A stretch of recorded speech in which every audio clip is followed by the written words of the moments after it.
she's been amazing and been very supportive, and I think vice versa.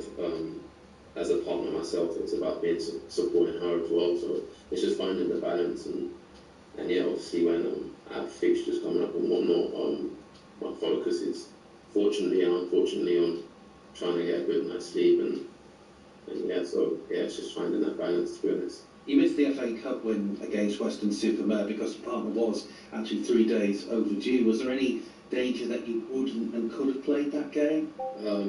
So I think, yeah, our plan originally was hoping that would come on the due date, as then I wouldn't have to miss any fixtures, but she went into labour, or should I say her waters broke on late Friday night. And with the kick-off time being a bit later, a bit awkward, I thought maybe she might be able to deliver the baby before 5:45, but it was a pretty long labour. So as the day went on, I think it quickly became obvious that I was going to miss the game, and the gaffer and the coaching staff were amazing with it. Obviously spoke to them early on Saturday morning, and yeah, they're amazing, and just told me just to spend time with my partner and be there and to support her. So yeah, I can't thank them enough with how they've obviously supported me on the day and on the days after as well. They've been amazing. And then what a way to pay tribute to being a dad, coming back last week, scoring the winner against Barnet. How did that feel to score the winner in such a wonderful week for you? Yeah, it's amazing, pretty surreal, to be honest. I think one of the best feelings in the world is scoring a goal, and yeah, it just seemed like the stars aligned. Really, it was a bit of fate, I think, and yeah, it was just an amazing feeling. I spoke to my dad before the game, and he said, "Yeah, I think we're going to score today, mate." And I said, "You know what? I've got a good feeling about it as well." And yeah, just when it hit the back of the net, it was just an amazing feeling, and for me to help the lads get a really important win just made it even more sweeter. So yeah, an amazing day, and yeah, like you said, it was just almost the cherry on the cake for what was a really special week.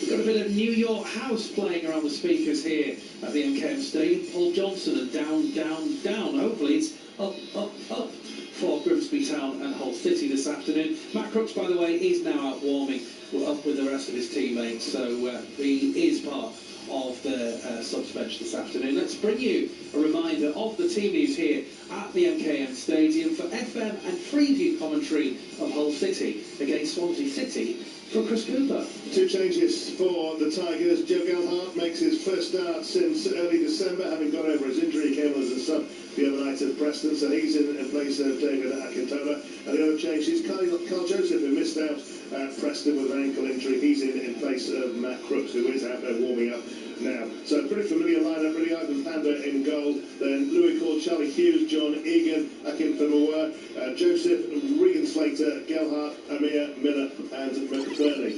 We'll all be looking at the substitutes to see whether Kieran Dowell comes on to make his debut following his move from Rangers. As far as Swansea are concerned, a couple of changes for them as well. In goal, it's Bigaroo, the Chile international, then a back four for them of Galbraith, Cabango, Burgess and Simon. Holborn started his career here as well, so 1 season in the first team here. Then Fulton, the Brazilian Ronald, they always have such exotic names, don't they? Franco, I wonder whether he's got the killer touch.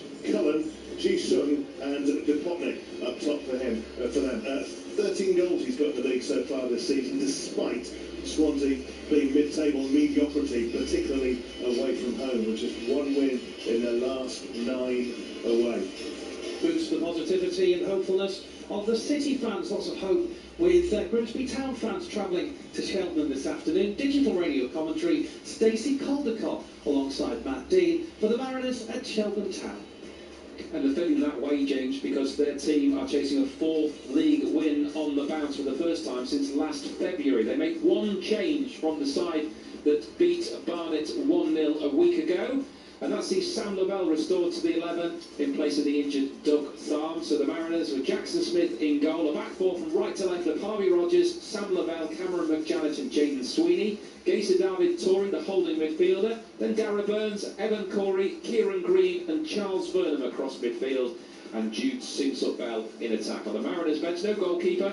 Andy Cook, Rhys Staunton, Tyrell Warren, Tyrell Sellers-Fleming, George McEachran, Jace Cabia and Clark Adore. So no room in the matchday squad for Jamie Walker this afternoon, and that's for selection reasons. Grimsby Town here at Cheltenham is coming up on digital radio. Getting you closer to your club. BBC Radio Humberside Sports.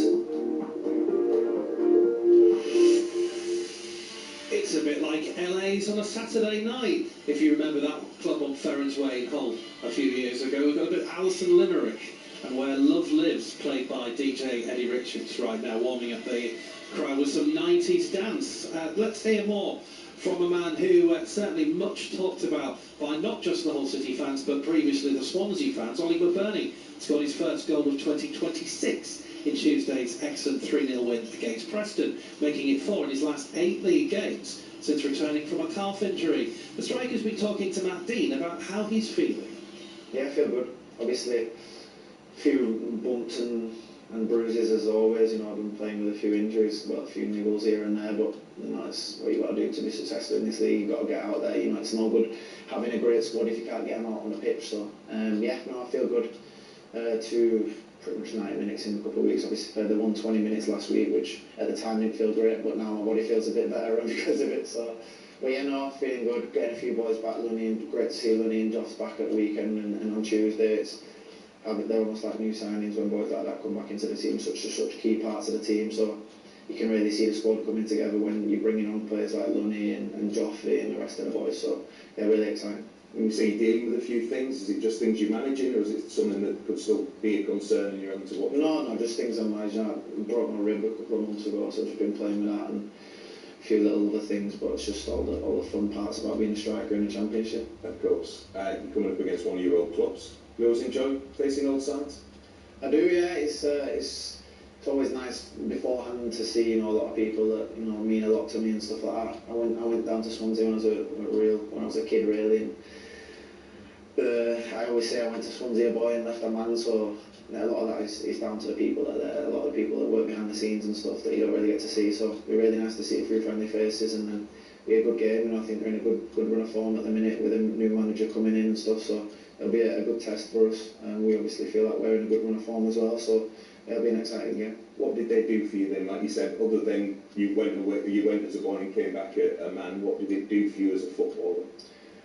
A lot, yeah. Off the pitch, kind of took me in as one of their own. Not just the people around the club, but the fans and stuff. Really accepted me and took me in. On the pitch, I learned so much. You know, the Swansea way, they have a special way of playing, and it's bred throughout the whole, you know, academy system all the way up to the first team, and they'd almost rather play that way sometimes than have success at times, it seems. But learning that side of a game was perfect for me. Going from Bradford in League One to Swansea and learning that way of playing really suited me at the time. It was just what I needed and really gave me that base to go on in my career and kick on. How much did you still enjoy scoring at their place earlier this season? I didn't know, of course. Listen, when it comes down to on the pitch, there's no friends there. It's all about getting the 3 points and scoring and stuff. But yeah.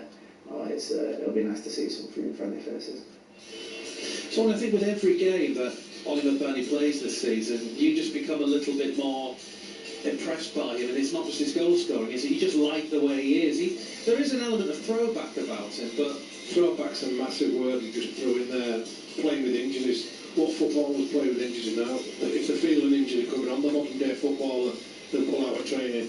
It's just great. Yeah, I get excited watching it. It just makes me smile. I'm thinking that brings back memories. Because there's someone out there that's really enjoying what he's doing, and he still wants to play, even though he's got niggles here and there. He still wants to be part of his team. Still wants to do the best for his team. And like, I don't know why, but he's just got one of them faces that I can just look at and smile and start laughing. But I love the way he's playing and the goals he's getting. And the goals aren't just the strength. I think a lot of fans saw when he was being linked with the club and there was talk about him coming to City in the summer that there was an expectancy. It'll be headed goals, it'll be goals in the 6-yard box and that kind of thing. But it isn't, is it? If you look at the goal on Tuesday night, there was technique, there was poise, there was balance about it from Hirakawa pass. He's got a bit of everything, and that's important as a striker. I'm just watching him there now, just finished one with his right, one with his left, and then just run it the crossbar and goes in. So Yeah, he's got a bit of everything that comes with it, and he's got a great footballing brain. Like I say, he's not probably the quickest. He's sharp over a couple of yards with his mind thought, which is important. And also, like some of his runs he makes, it's like 3 or 4 little darting runs across defenders or get in front of the keeper. That's what's getting him goals. It's because of his brain and the way he thinks quick. Chris, you haven't seen him play much this season, but City are getting exactly what Oliver Fernie's delivered throughout his career, but whereas there was some fear, I think, amongst fans that he wouldn't score maybe as many as 10, he's exceeding his own sort of record of setting other clubs. Well, so it's the third time in a season that he's got 10. It's not exactly old, is it? I suspect maybe if the Spanish team he was playing for hadn't been relegated, would he have wanted to stay there if he could have done? But very possibly so. But also, he's come back. He's done it wherever he's been, hasn't he? He was at Bradford, then went to Swansea. Sheffield United paid, was it 20 million they paid for him? Yeah. You don't lose that in a couple of years. He didn't perhaps get as many at Sheffield United as he would have liked to have done, but you give him the run of the team, you give him the service, and he'll score. I'll tell you somebody, it was interesting what Swansea was saying, describing him there.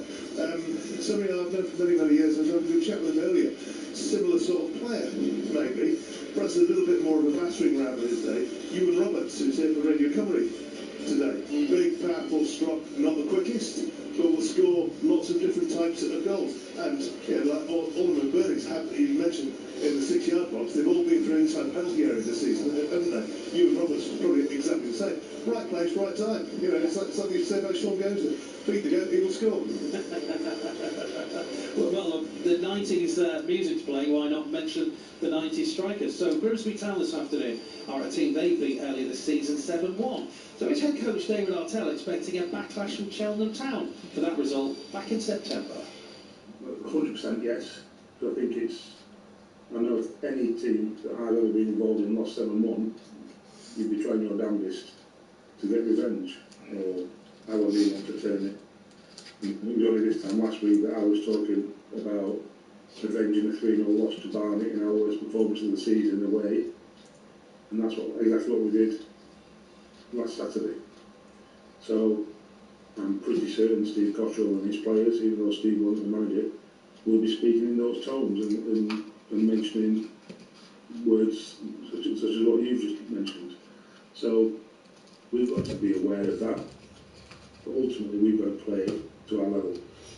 If we play to our level, as we've shown in these last few games, and the games before it, where we've been extremely lucky not to win lots of games, if we play to our level, we'll give anyone in this league a game, and that's without an exception. Barnet are probably the best team in the league, all the objective data, and you could see how well they were and how well they played with 10 men. So that kind of thing doesn't matter. We know Cheltenham will find a stern test off the back of the context, what you just alluded to, our home win, the fact that they are at home in front of their fans, and much harder to beat, and much harder to play against. Steve's a very, very experienced manager. He knows how to set a team up. He knows how to counter a team, as in what our threats are, and we've got to be aware of that and be better than whatever answers they try and throw to our questions. As he said, Steve Cottrell wasn't the manager in September, so how has he changed them since he became manager of Cheltenham Town? Well, I think they're much more solid for a start. They concede far less. They're more competitive. Obviously, whenever you beat a team 7-1, regardless of sending offs or not sending offs, they've had a bad day at the office. There's no getting around that. I expect a Steve Cottrell team to be looking at you, come and get you. Obviously we played against him when he was Forest Green manager a couple of years ago, and his side were exactly that. Played some good football on the day.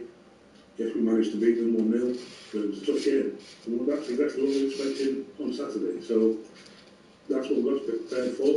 And like I say, we've got to make sure that we don't fall into any sort of trap of, it's a bit like, I don't know, whenever I speak to my financial advisor, he'll say, past performance is not a great indicator of future performance, if you like. And he might be talking about my pension pot that never seems to go up anyway, regardless. But It's the same with football.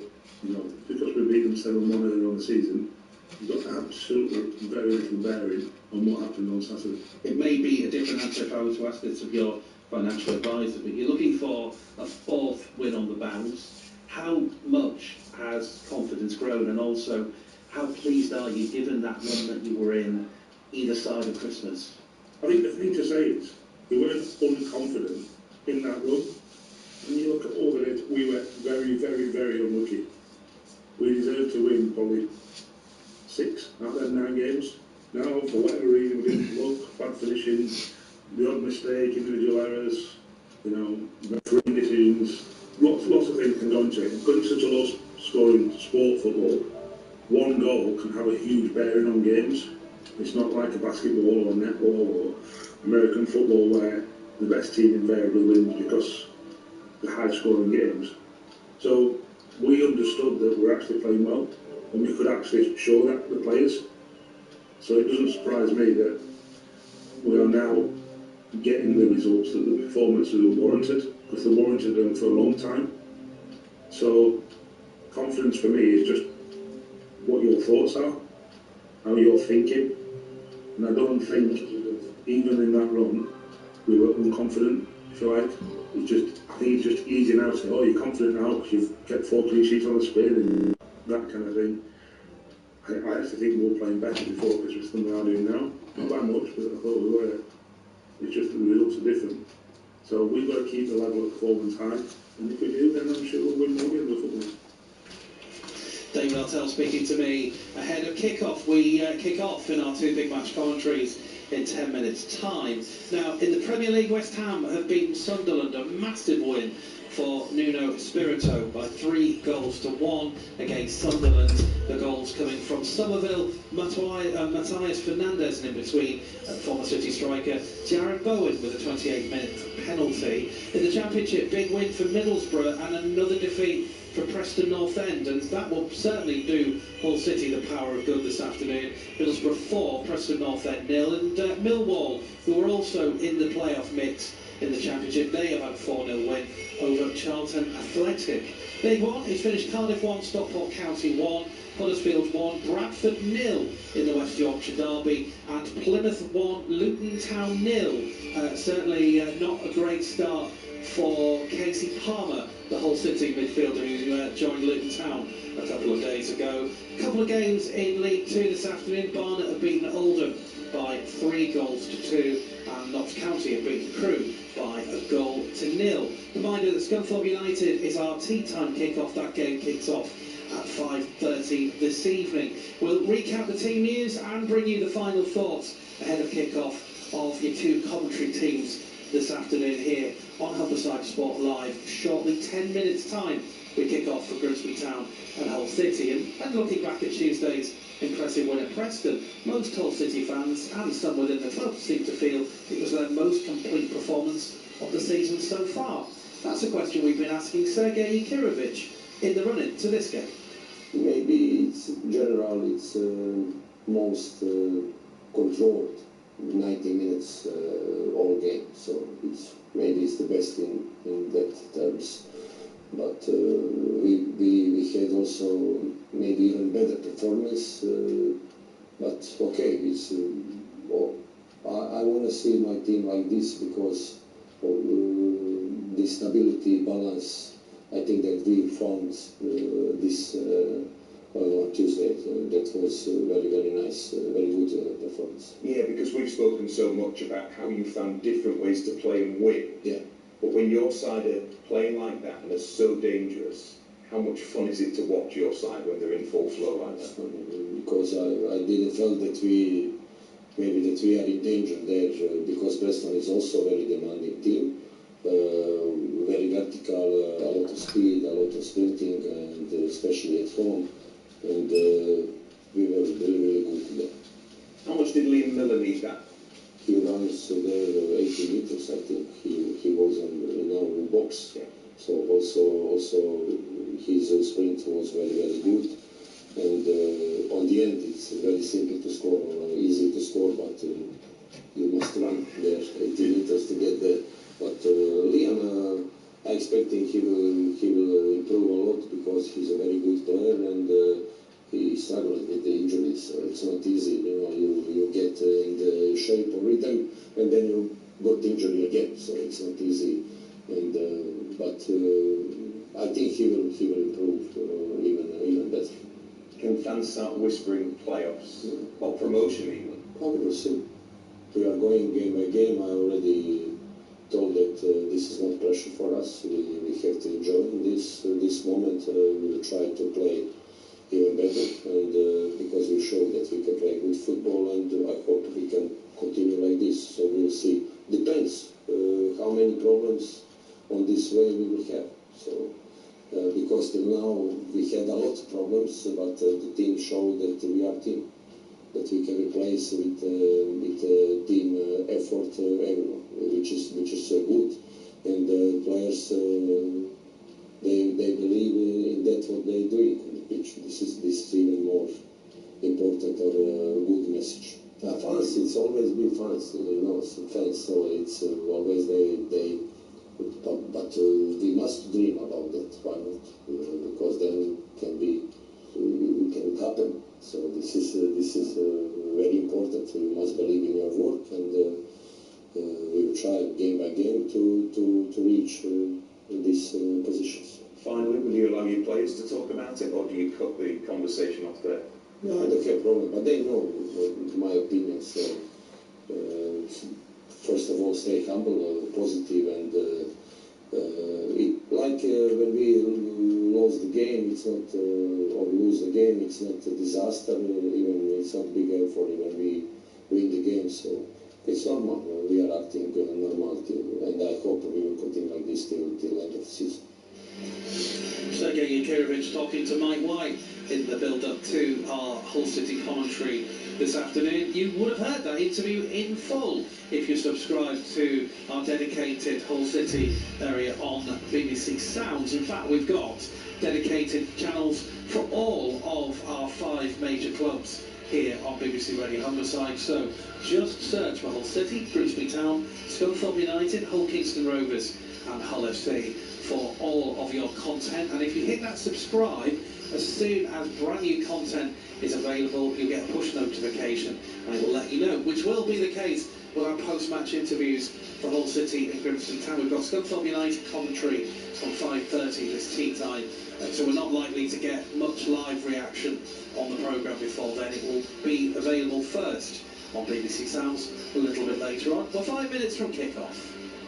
Hello, Joe Cookies here from BBC Radio Humberside, introducing the show, the home of the best new music from East Yorkshire and Northern Lincolnshire. This week we have singer-songwriter Kate Agaskar with Session.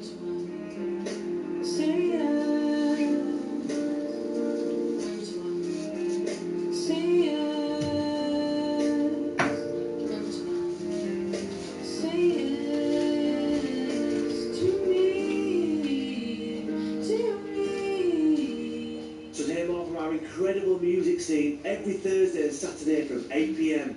I'll meet you there, eh?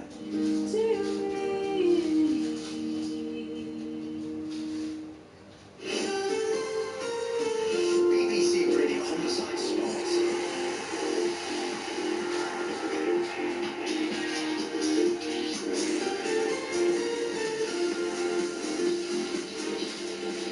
So, an afternoon that could have some positive stories to tell. It could be pivotal, big win this afternoon for Millwall and Middlesbrough in the Championship playoff zone. So, Hull City, can you do the same against a team in Swansea City poor away from home? Ahead of kick-off on FM and Freeview, Swanee is alongside Chris Cooper. Thanks, James. Yeah, they've only won 3 times away from home. The most recent of those was against Oxford, Sheffield Wednesday, Blackburn and Oxford. What do they have in common? They're the 3 teams which Swansea have beaten on their travel so far this season, the current bottom 3 in the Championship. The Tigers are on an absolute flying roll at the moment, as we said, more so away from home than at home. But since they started this brilliant run of 6 wins in their last 8, of which they've also had 1 draw and 1 defeat, started on December the 19th, that run. No team in the Championship has taken more points than the Tigers. Couple of changes today for City, and those are returning players from injury. Always good to see that, isn't it? Joe Gelhardt making his first start since before Christmas. He's back in, and so too is Carl Joseph, who missed out at Preston the other night. Couple of changes for Swansea too, and kick-off in a few minutes. And kick-off for Grimsby Town shortly as well, on digital radio, watched by Matt Dean at Cheltenham. And the teams are out and ready to get going here in Gloucestershire. The Mariners making the single change from the team that beat Barnet a week ago. Doug Tharp drops out, so there is a start for Sam Lavelle at the heart of the Mariners defence. It'll be Cheltenham to get us underway here in our digital match. Grimsby Town here this afternoon. Getting you closer to your club. BBC Radio Humberside Sports. So, whoever you support, make your mind up time, make your commentary choice now. Thanks very much, James. Welcome to Wadden Road. There seems to be some showers in the air in the last few moments. The winter sky hangs low over Wadden Road, and the floodlights are already humming against the January gloom. Town in good shape coming here this afternoon, looking for 4 league wins on the bounce. We're tucked away on the edge of the Cotswolds this afternoon on the northeastern side of Cheltenham. That's where Wadden Road is, just beyond the Regency Terraces and the racecourse that's made this town famous down the years. Town keeping good shape and looking decent coming into this one today. Stacey Caldecott, our expert, summarising. Great to have you with us, Stacey. How are you keeping, first of all? Are you keeping well? Yeah, reasonably well. It's a good getting in right, Matt. It's a bit different to something that I do on a Saturday afternoon, so always pleased.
And pivoting to China as part of that, including, and thought, we don't want that.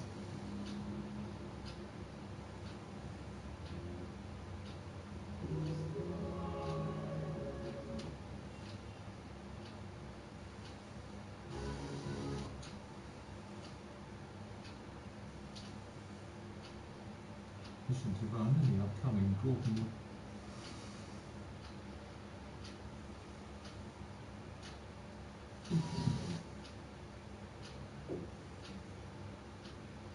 By the number down the back of the shirt. It's not as nice as this, is it? No, it's not, no. It's right up there with Coventry City's brown kit of the 1980s, I think most people would say. Long kick forward is taken by Panda for his first touch of the afternoon. And down the right-hand side comes Louis Coyle, up over halfway already. Now, what can they do? Can they push forward here? Joseph trying to get the ball into the middle. It's cleared away, though, by Swansea to Franco. They've got some exotic names here involved. Brazilian, Franco, Jisung, and Vipotnik as well, who's Slovenian. And their leading goal scorer so far this season. City got the ball back inside their own half. And the fans in fine voice early on. Louis Coyle, midway inside his own half. Right hand side, passes it back to the goalkeeper, Pandora. A couple of penalty saves in that penalty shootout last appearance here. And it's always good to see how the outfield players are doing. Well, he's in decent form as well, isn't he? McBurney comes back into his own half to help out. The ball is played forward, collected though by Timon on the left-hand side, who his momentum took him right out through one dugout, almost down the tunnel, back out onto the field of play for the other technical area. And Swansea had the ball back inside their own half, playing it around the back four with Cameron Burgess out to Timon. He was back on the field, but the ball's gone off the field as such. Gone looking for area. They've got looking for a coach, haven't they? That's not the best ball, is it? No. Look, only 3 minutes in, and we've got his ball to a strikers, McBurney and, like I say, Joseph at that time. The centre halves have not even come in with them. So for me, I'm thinking if they're going to come off, drift off from there, get on the ball, get turned and get at them. I've just got this, I know I say this quite often, but I've just got a feeling there'll be quite a few goals today. There's a history of goals between these two sides as well. And City have got a man down, injured at the moment. And Charlie Hughes, I think, has realised that. The referee certainly has. Someone's taken a bang on the head. Is it Amir? I think it might be Amir. It's only a yard into the field of play. Louis Coyle's going to see what's up with him. The referee is over there as well. The referee called that to a halt because he suspected there was a head injury. He was holding his head up, I think. Yeah. He's lying down on the ground. Everybody else standing there having a chat. Opportunity for City to get some words of wisdom onto the field. A few of the players coming over to the technical area. There's the subs warm up away to our left-hand side. So that was the fans cheer the subs warming up, especially in the game. So it's a good atmosphere already. Yeah, well, when you've got somebody new coming into the team as well. And into the squad straight away following his move from Rangers, Kieran Dowd. And now he's still down. Louis Coyle coming over to see what's wrong with him. One of the Swansea players is there as well. Botnick is inquiring after his health. I must admit, I didn't see what actually happened. No, me neither. Well, he's sitting up now, is Amir. And I don't know whether it happened just after the ball had gone, or a few more fans making their way into the stand. Still 0-0 here. Any goals elsewhere? Not in the 3 o'clock kickoffs so far. Disappointing debut for Casey Palmer for Luton today. Why do you keep mentioning that? It's the first time I've mentioned it. Not to me, it's not. Just keeping up to date with the news. They lost 1-0 at Plymouth. Thought so. Sitting up now, still receiving some I'll tell you what, I can't see he's going to go and carry on. It's his neck injury, isn't it? It is. The physio is there, has got his hands sort of supporting left and right hand side and trying to manipulate a little bit. And there's another member of the medical staff down there as well. But he's now going to try to get to his feet. Well, in this weather, he must be injured, because you won't be sitting down there, would you? No. It is freezing. Well, he's got up. He's scratched his neck. He's going to come back on. Good. Near flash wounds. Not even that.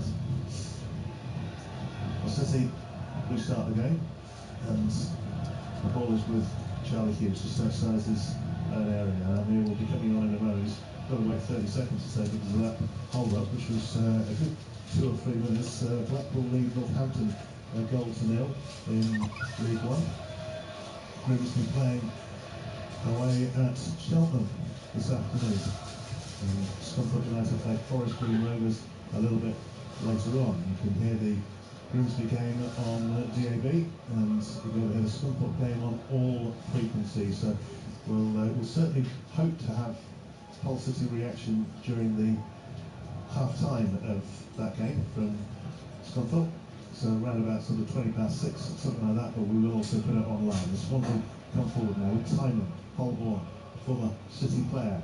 Plays it down from left to right. It's headed away though by Famoa, and drops into the centre circle where it's collected by Jay Fulton, one of the 2 players that Swansea brought into their side today. And another stray wayward pass from them, which just goes straight out of play for a throw-in. Yeah, it's not the best start by Swansea. Might lose passes a giveaway. Good start by Grimsby though. Kieran Green is given a 5th-minute lead down at Cheltenham. Not again, as I say, you can hear on DAB. Grimsby, they've suddenly picked up again, haven't they, after that dodgy little spell that they had. They saw them drop right out of contention, but climbing back towards the top 7 now. 0-0 here at the MKM Stadium. And McBurney on the left-hand side is looking to try to get the ball through Miller.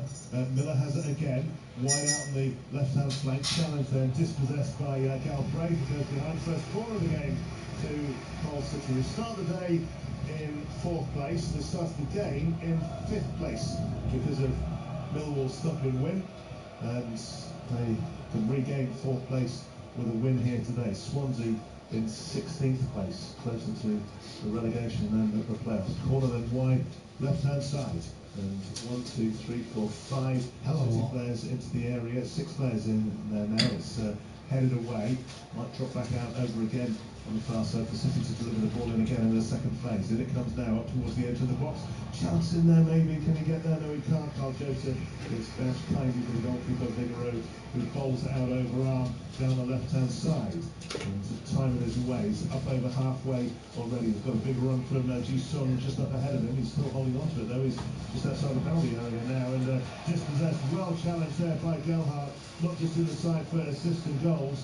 Has really good tracking back. He's on loan line, and he's just kept the ball in play as well. He's given it to Hughes. Hughes up over the top now, looking for Miller. Miller down the left-hand side. Has to go chasing and scampering to get to it. Does, just on the left-hand touchline. Can he get past the fullback? Galbraith has taken it wide. He's driven into the middle. It's past McBurney. He can't get to it, and it's going to come over this near side.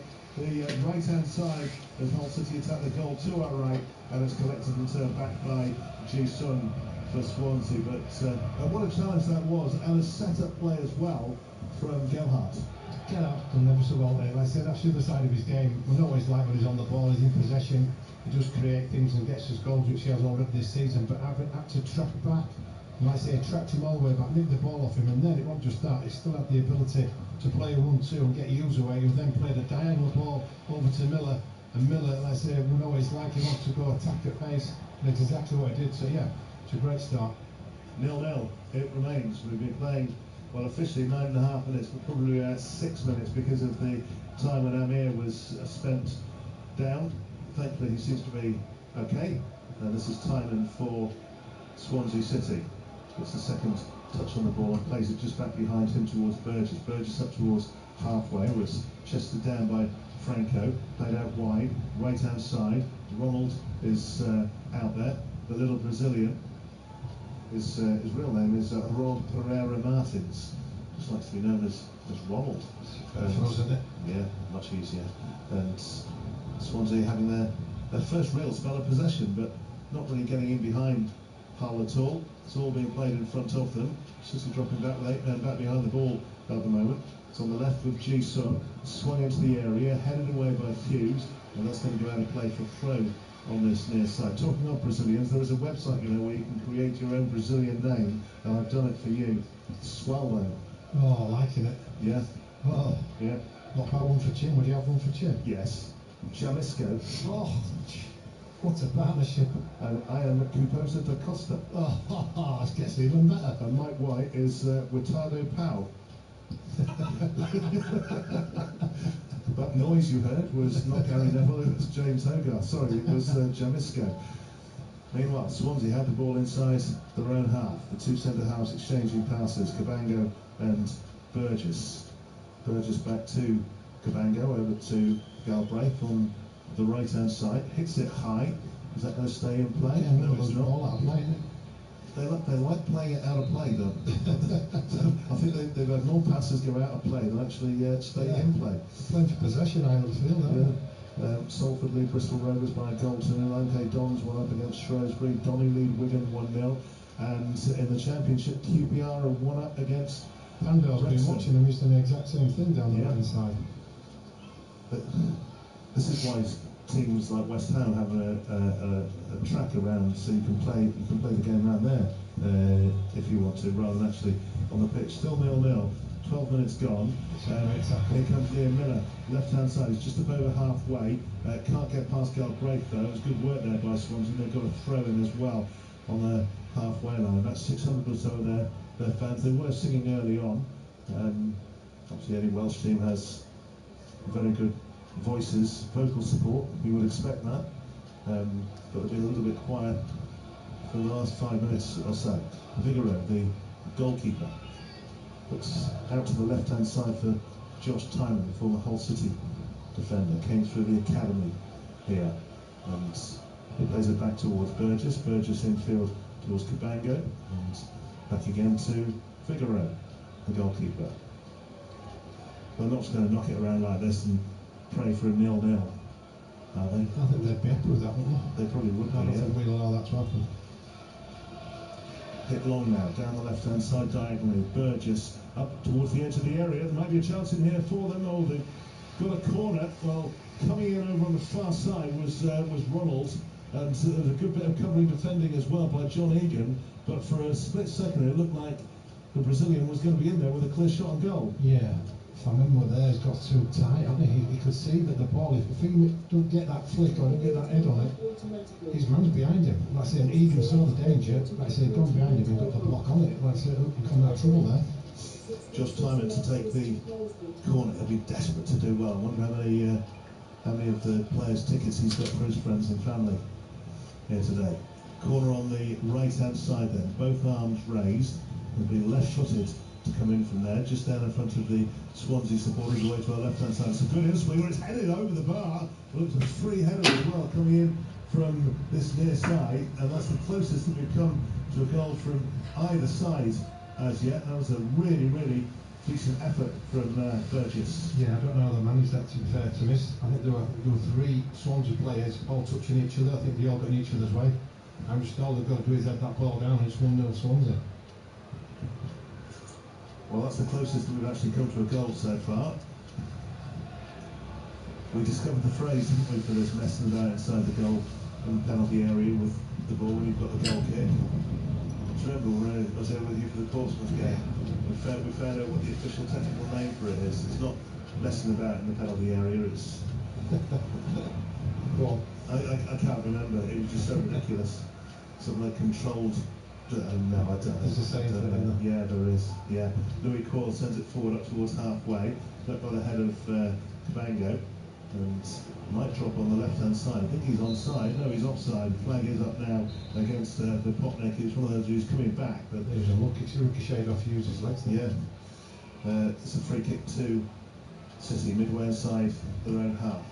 15 minutes gone. Still 0-0. MK Dons leading Shrewsbury by 2 goals to 0 now. Grimsby Town are a goal up at Cheltenham. Scunthorpe United playing at 5:30 tonight. It's cold this afternoon, isn't it? Best conditions for football, but Yeah, lovely. it's cold. Well, City, we need some excitement. Can feel it building. Yeah, well, sometimes it does take that time, doesn't it?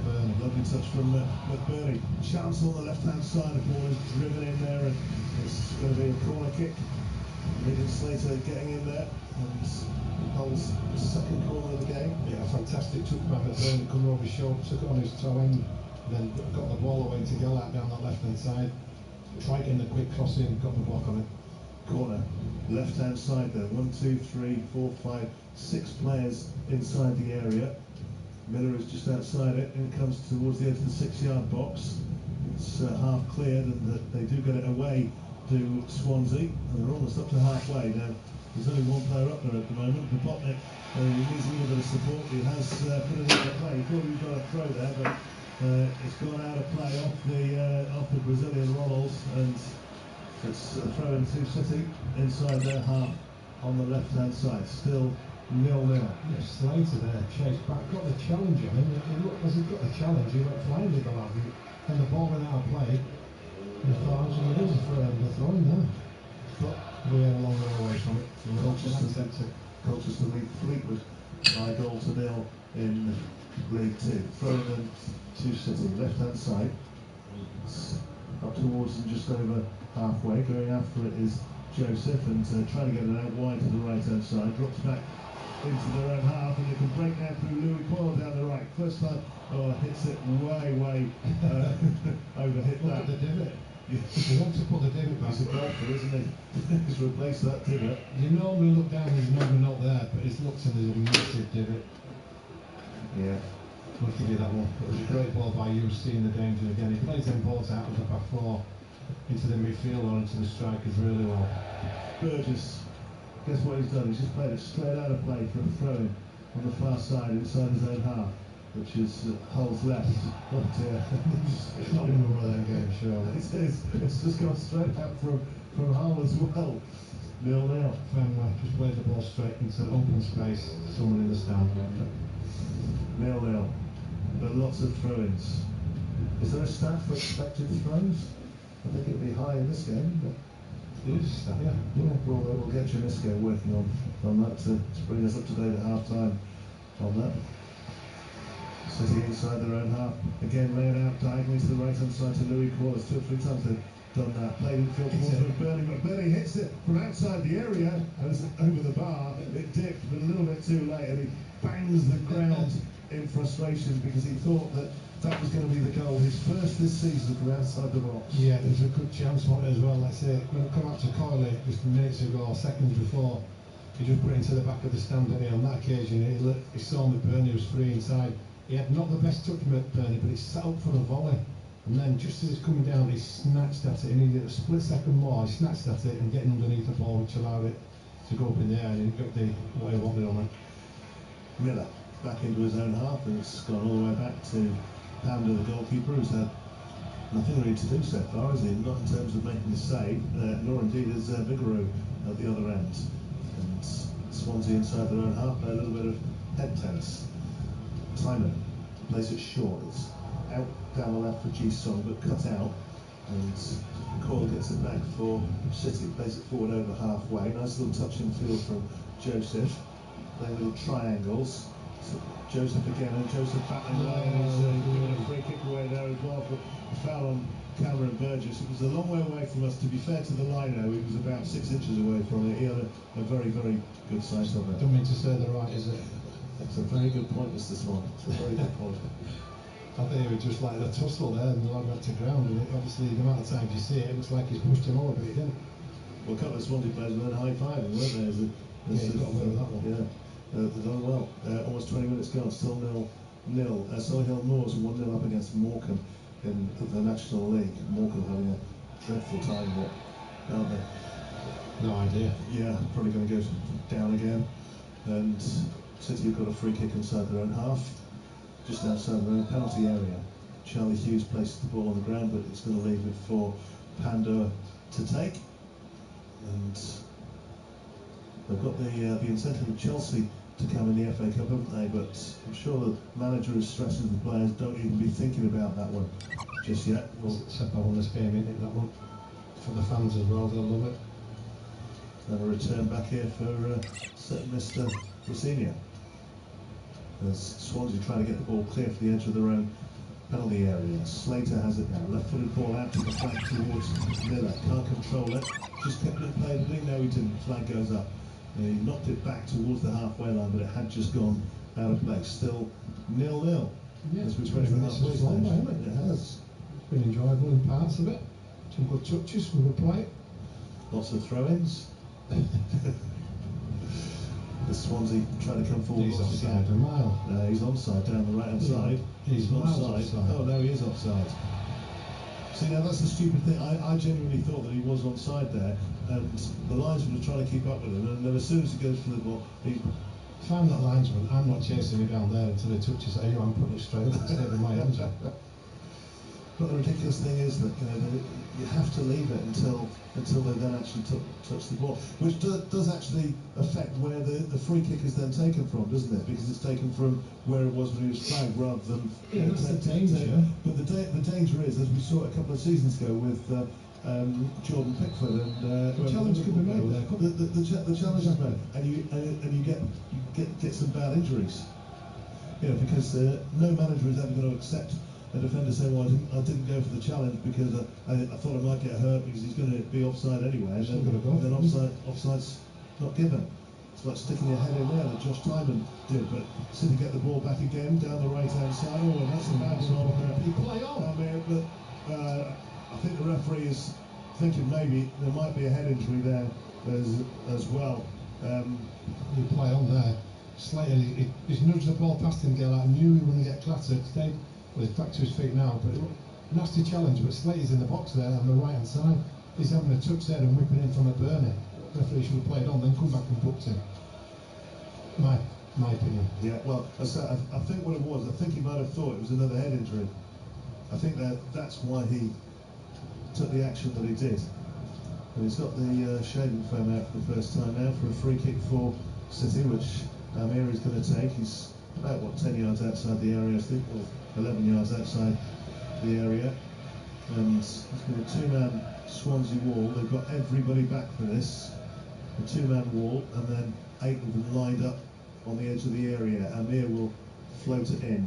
Have they got 2 invisible men in the wall, Coops? Have a look. Well, it's not a wall, is it? It's 2 gate posts. I've seen that before. Amir takes it. It's floated in. Well, surely that's going to be a penalty. It is. Well, it was a defender just stuck his arm straight up into the air. Absolutely ridiculous. Remember that Glenn Hussein one about 30 years ago for Liverpool? Inexplicably. He's just gone and done exactly the same there. And was it Ronald? Was it Ronald who did that? Big centre half, was it? Well, the yellow card is going to come out. Was it Kabanga? Anywhere for that. Are you looking for that? Did you say booked it? I thought he would have done, yeah. Anyway, Burgess then is the one who's just been spoken to by the referee, and McBurney, the chance to go joint top scorer in the championship from 12 yards. He faces Lawrence Figueroa. He normally just strokes these. He doesn't play with power. He normally just strokes from one way or the other. Everybody gets the phones out to film it. That ball didn't look on the spot to me. McBurney with it. Oh, powerful. Left-hand corner, 1-0 Hull City. Halfway through the first half. Yeah, he didn't roll it when he smashed it in long out to the keeper's right side. Confidence is so high at the moment with all the players out there, so an opportunity comes out, you've got to take it. And you're right, the ball was like, you haven't even say yeah, but inches in front of the penalty spot. But who cares? 1-0. Don't know what the centre half was thinking now when the ball came in the air, but it's not for us to worry about, is it? For us to enjoy the moment. We've got a full house here. Let them enjoy this. Well, McBurney now 11 league goals. He's got 3 goals to get into the World Cup, has he not now? Where he's going? You would think so. You would think so. There's a few players, I think, that are trying to play their way into contention, aren't they? Because of what Scotland have done. I don't think a yellow card was shown there, by the way, for the handball. It was just it should have been, I would have thought, but certainly can't find it having been officially recorded. But 1-0 to City then. 25 minutes gone, and they deserve it as well. They've been the better side. It's not as if they've been creating chance after chance after chance, but they've certainly been in control of the football for most of the game. We've got another 2 players gone down injured now, one from either side, just inside the City half. Slater again has gone down. Or is it Joseph? No, it's Joseph, isn't it? He's down. Joseph, yeah. Well, Franco's getting to his feet. Exeter 1-0 up at Port Vale in League One. Boston United are losing in the National League, 1-0 at home to Southends. Doncaster now leading Wigan by 2-0 in League One. And we're on the ball today, how Coops with scores? Oh, indeed so. All coming into my ear all the time. I could even tell you that Alloa have got a goal up at Inverness. Janisco's checking his coupon to see if he's got that one in it. The Burnley scored a penalty for it against Swansea. Has he? Yeah. Try to keep up, mate. Keep up. That was 3 minutes ago. Down the right come Swansea. Both those players are okay after that little clash. City get the ball clear up towards and over halfway. When I do refer to City, I am talking about Hull, of course. If you are a Swansea fan, they've been listening on Humberside. Good afternoon. Not a good afternoon for you so far. And business as usual, really, as far as Swansea are concerned, away from home, isn't it? And business as usual for us. Indeed. Again. They've had just the 1 win in their last 9 away days. The 3 away wins that they have had this season. The 3 teams in the bottom 3 as of the start of the game today. Gerrard showing great feet there. Again, when someone's coming to challenge him, a little quick right foot, left foot motor ball. They came on the great press and never looked like he'd been away. Never no rusting whatsoever. Look at him now on the ball. Lovely little turn inside the centre circle, and the ball had gone back towards the left back, Famua, and looking forward down the left-hand flank to Hull City. And they just run and run and run. They're pushing forward and into the area. There's a chance here for a one-on-one situation. Then Joseph couldn't quite finish. The keeper blocks it, turned away, and Liam Miller is after it again. It's a great pass again in there. Like I say, made a great run. He's not known for his pace, but he just left the lad standing, didn't he? In his weight there, like playing the ball. And Joe just made a great run across the back four, gets him behind the back. Yeah, it's a narrow angle. Keeper Knight did everything he had to do. Trying to get the shot away and got a good block on it. Swansea did get the ball forward, but for Botnick at times he's just far too isolated with no support anywhere near him at all. This is Amir, out to the left for Miller. Miller looks up and he sees Joseph just making his way into the area. McBurney's up there as well, just in the D, but couldn't pick out either of them. It's brought away by Galbraith for Swansea. Up towards halfway, threaded forward, looking for Ji-sung. Good run by the Korean, and Ji-sung just outside the penalty area to his left-hand side to time in into the middle, tap in, it's 1-1. No, he's missed. How on earth has he missed that? How on earth has Botnick missed that? It's a shocking miss from inside the 6-yard box. He just had to tap it towards the goal, and it was an equaliser. I thought it had gone in. How did he miss? How did he miss that? He's probably 4 or 5 yards out. Like I say, I'm thinking it must be offside, but he hadn't timed his run perfect. And any contact, apart from one he made, if he'd have tripped up and caught with any part of his body, it's going back at net. He even looked around at all the players and they're all just looking.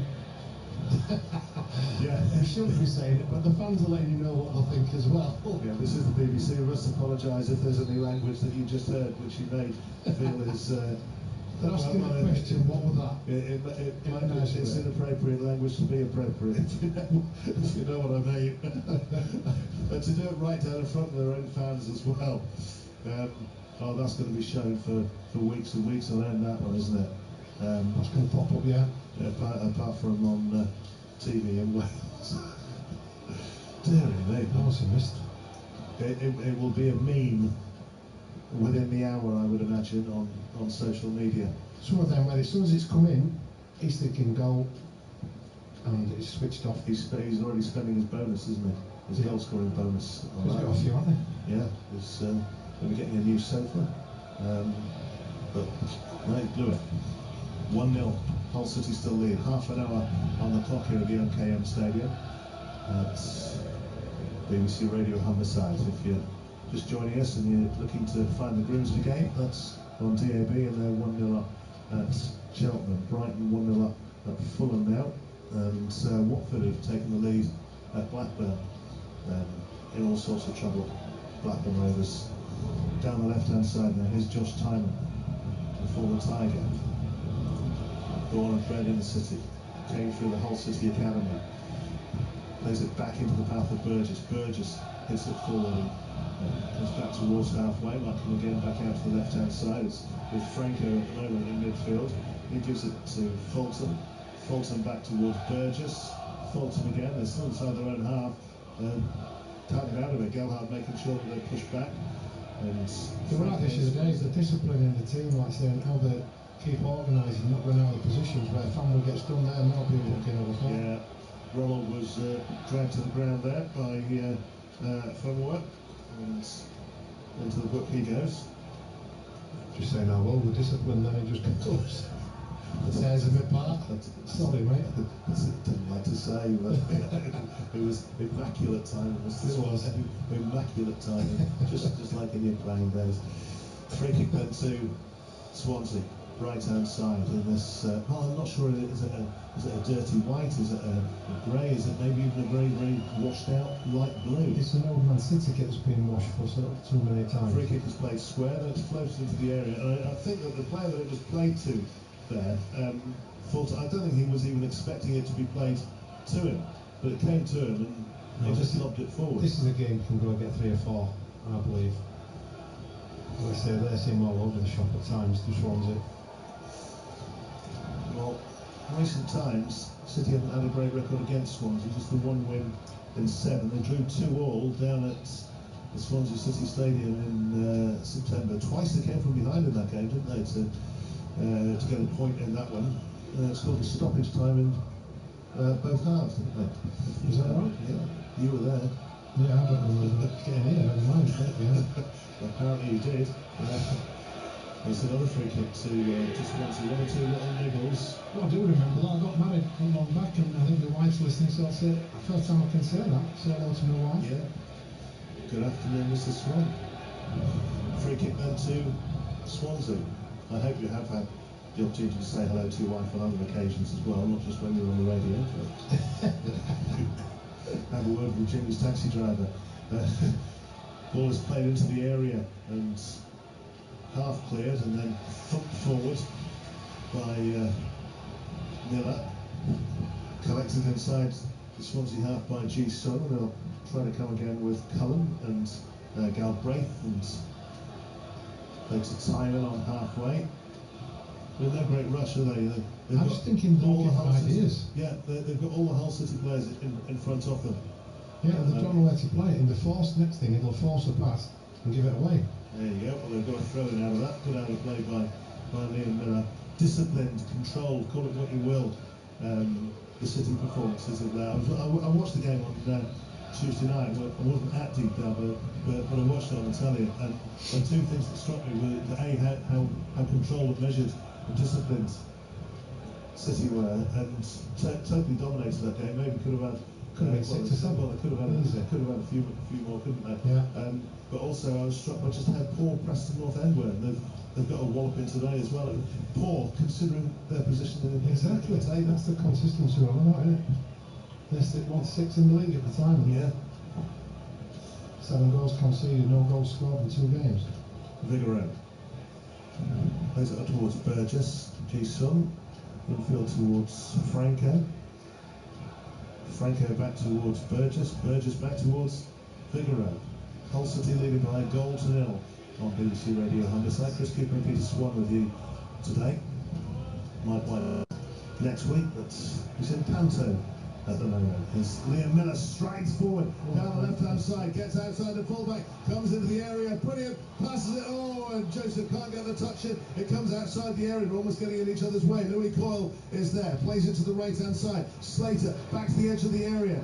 Chance maybe for Gelhardt. Big shout for a penalty. Referee says no. He's given City one already, and Swansea will break away with Vipotnik, and they've got a player who's gone injured. Gone down now inside the centre circle. It's Ronald. Clash of legs between him and Coyle. But that is the player there, Miller, who knows he's got the beating of his fullback. The first touch, got it out of his feet, knocked it 15-20 yards past the defender, knowing he's going to beat him in that race. Gets there, whips it across, and it was tight. He got his head up, so was it Joseph that came in, and Joseph couldn't sort his feet out in between his legs. That was a great opportunity. It was a great opportunity. 10 minutes to half time. City leading by a goal to 0.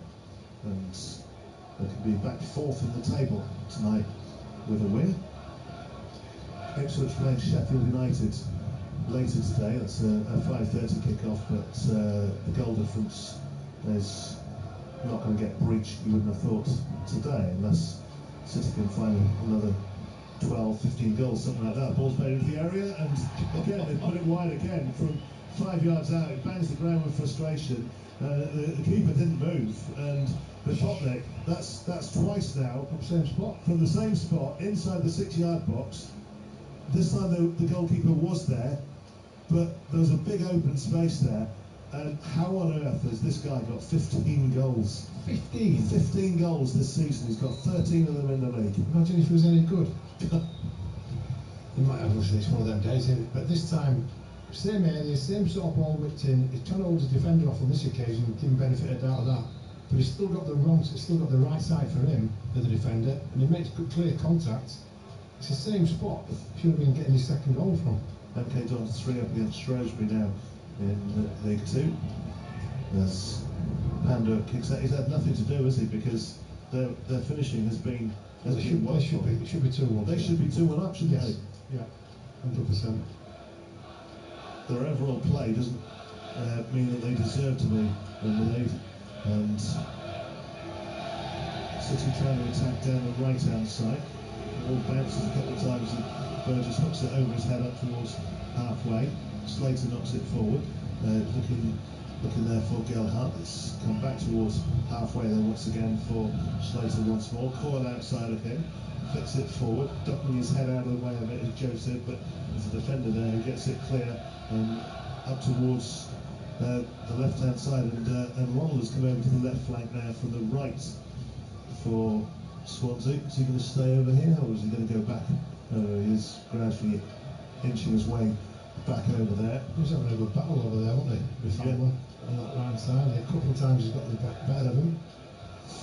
1-0, Hull City still lead. Oliver Burnley with a penalty after 25 minutes. Third season that he's got into double figures this season, and no sign of stopping whatsoever. He's on the edge of the area now as Liam Miller comes twisting, turning one way then the other, slips the ball forward, might come back out towards Amir, couldn't get the shot in. Here's a shot, oh, goal! What a goal that is from way outside the area, and Regan Slater with a stunning finish. What an absolute thumper. You could have had 3 goalkeepers on the line there, and none of them would have got anywhere near it. I'd love to know how fast that ball was travelling, because that was like an absolute rocket, and City lead by 2 goals to 0. What a fantastic strike one again. It's great play. Campbell gets the ball out, plays a great ball out wide to Miller. Again, knows he's got the beating of his fullback, goes past him, whips the ball in, then it just actually, the first one wasn't the best effort on goal, but when it came out to Slater with a second, all the fans hit the ground and say it hits it, and it struck it mince into the top left-hand corner. As there, 3 keepers would have got that one. Fantastic strike, 2-0 up. It should have been 2-2. I mean, that's not reflecting the game. We're playing miles better than them, but they've had 2 clear-cut opportunities not to come. 2-0 with 39 minutes What a strike gone. Ipswich, by the way, they are playing. This is a 3 o'clock kickoff, not a 5:30 kickoff. My mistake on that one. It's 0-0 between Sheffield United and Ipswich at the moment. The goal difference, though, is significant between City if they win and Ipswich lose. Peterborough have taken the lead.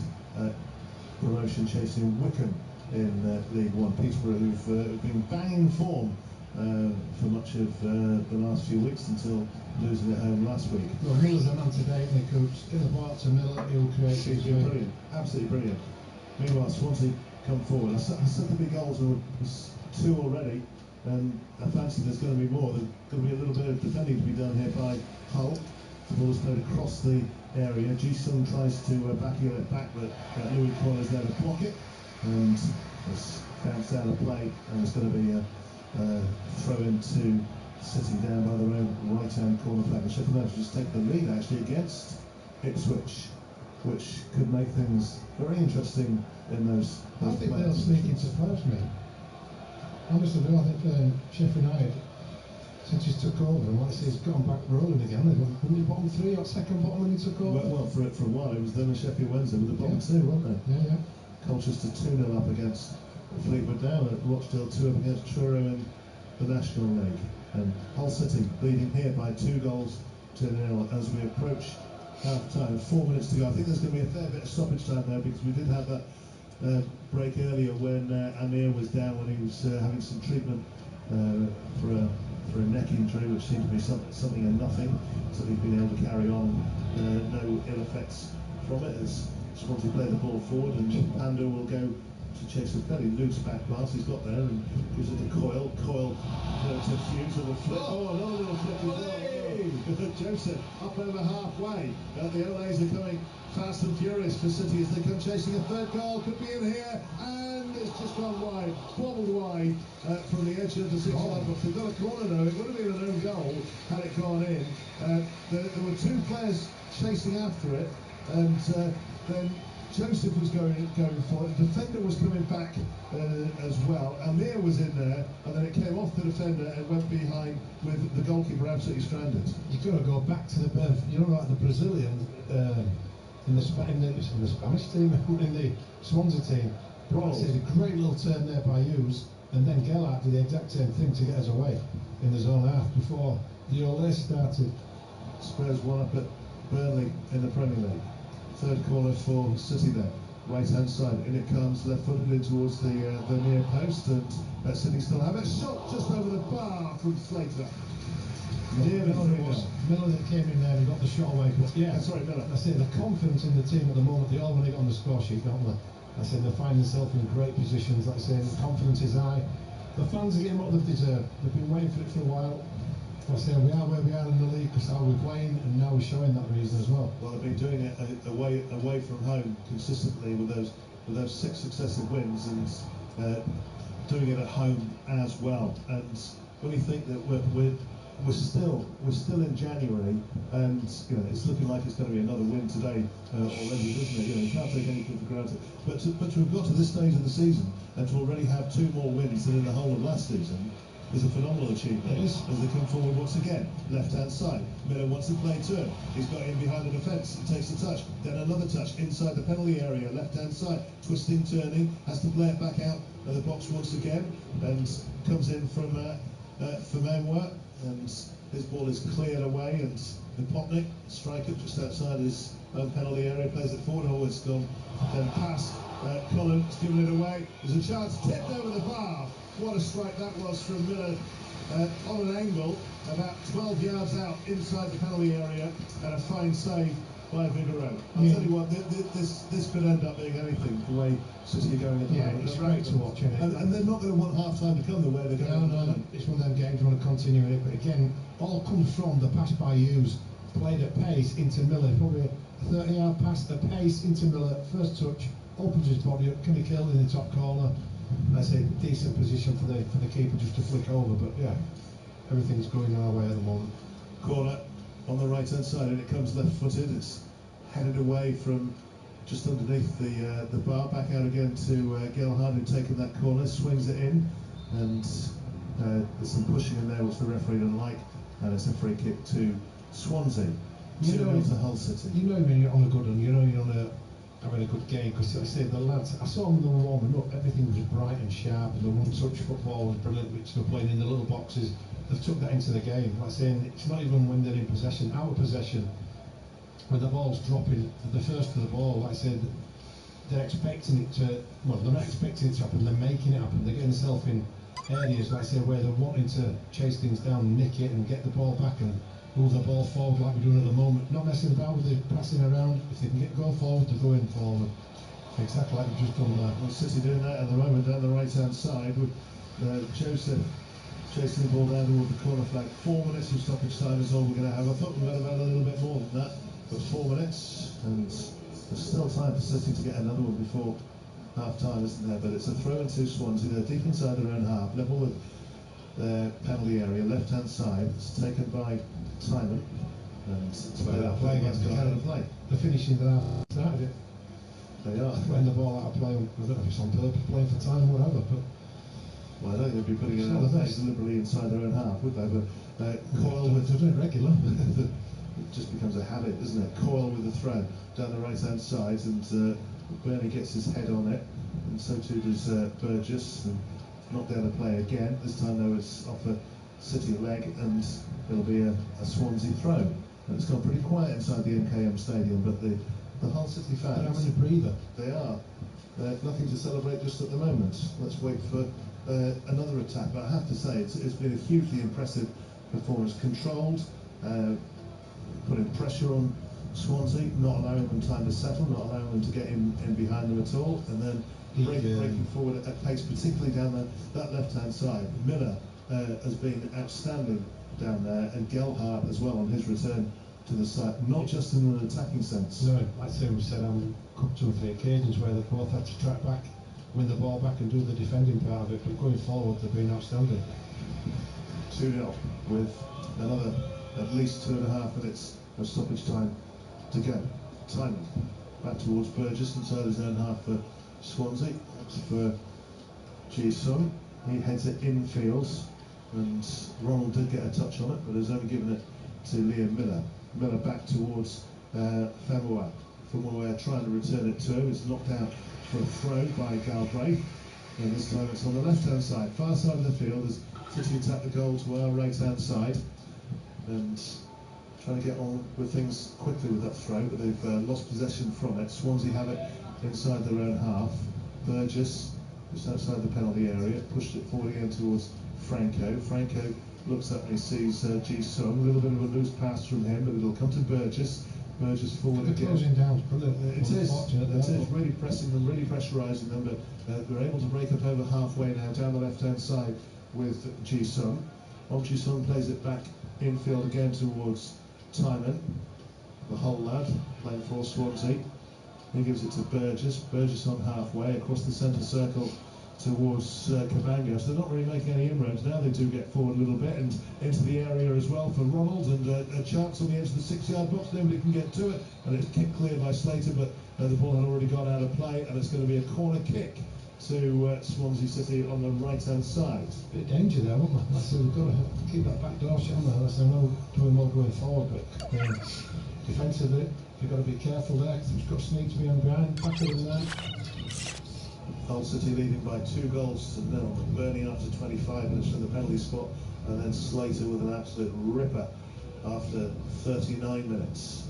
Corner them, right-hand side, deep inside the final minute of scheduled stoppage time. It's cleared away. It's going to be a throw-in to Swansea, which they take quickly. It's thrown towards Fulton. Fulton gets it back again. Fulton coming up towards the edge of the area, hits it way over the bar.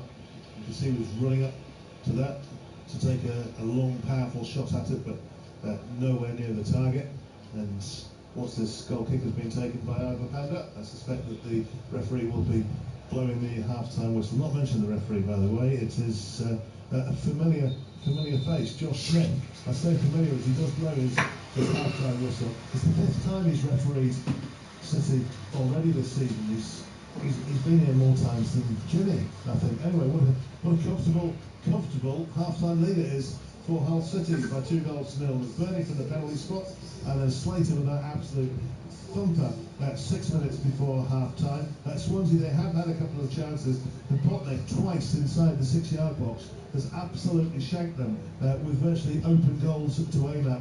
He's put them wide, but Hull in total controlled performance, disciplined performance, and then attacking with some freedom as well. And Peter Swan thoroughly deserving a half-time lead of 2-0. Yeah, it could have been more. It also could have been 2-2, or some of them games we've been absolutely brilliant going forward defensively. A bit shaky at times, a couple of occasions where they have got around the back of us, which the manager will talk about. And I did say he's a lucky sort of manager. I've also said he's a bit of a genius as well, and the performance he's getting today is a genius performance from the manager, from his players. I say, and the main thing is backing up what you've done in the previous games and going on a run. You get 4 or 5 wins on the bounce, you're up there, simple as. We've got into a position now where we're 5th in the league, looking to go even higher up and getting that breakaway from the 6th place down to keep us in the playoff spot. But the performance there, the fans are, like I say, been great turnout today, and they've been, edge of the seats. They've had a good atmosphere from the start and all the way through that game. Every time we go forward, we look like we've got a goal in us. Miller's been outstanding on that left-hand side, and then Fuembla, like I said, the build-up play, the partnership, the 1-2, the understanding. That's what you're trying to get into your team, get partnerships all over the field, and that's starting to, in a couple of games we've last seen, starting to make it work for us down there. But Burnley up top and Gellert, would you have thought Gellert's been away for so many weeks, 10 weeks, whatever it is? Not at all, he's been outstanding. Jones just played his part, he could have got himself a couple of goals as well. And he's been involved with Slater on the back of getting the Player of the Month award, actually gets himself a cracking goal, so he's continuing that as well. So there's loads of confidence in this team at the moment. Needs to tighten up at the back, and let's go on and win 3 or 4. Well, half-time they lead by 2-0 at the live league table. They're 4th, but joint 3rd with Ipswich. James Hogarth, what a comfortable first 45 minutes that has been for City for the most part.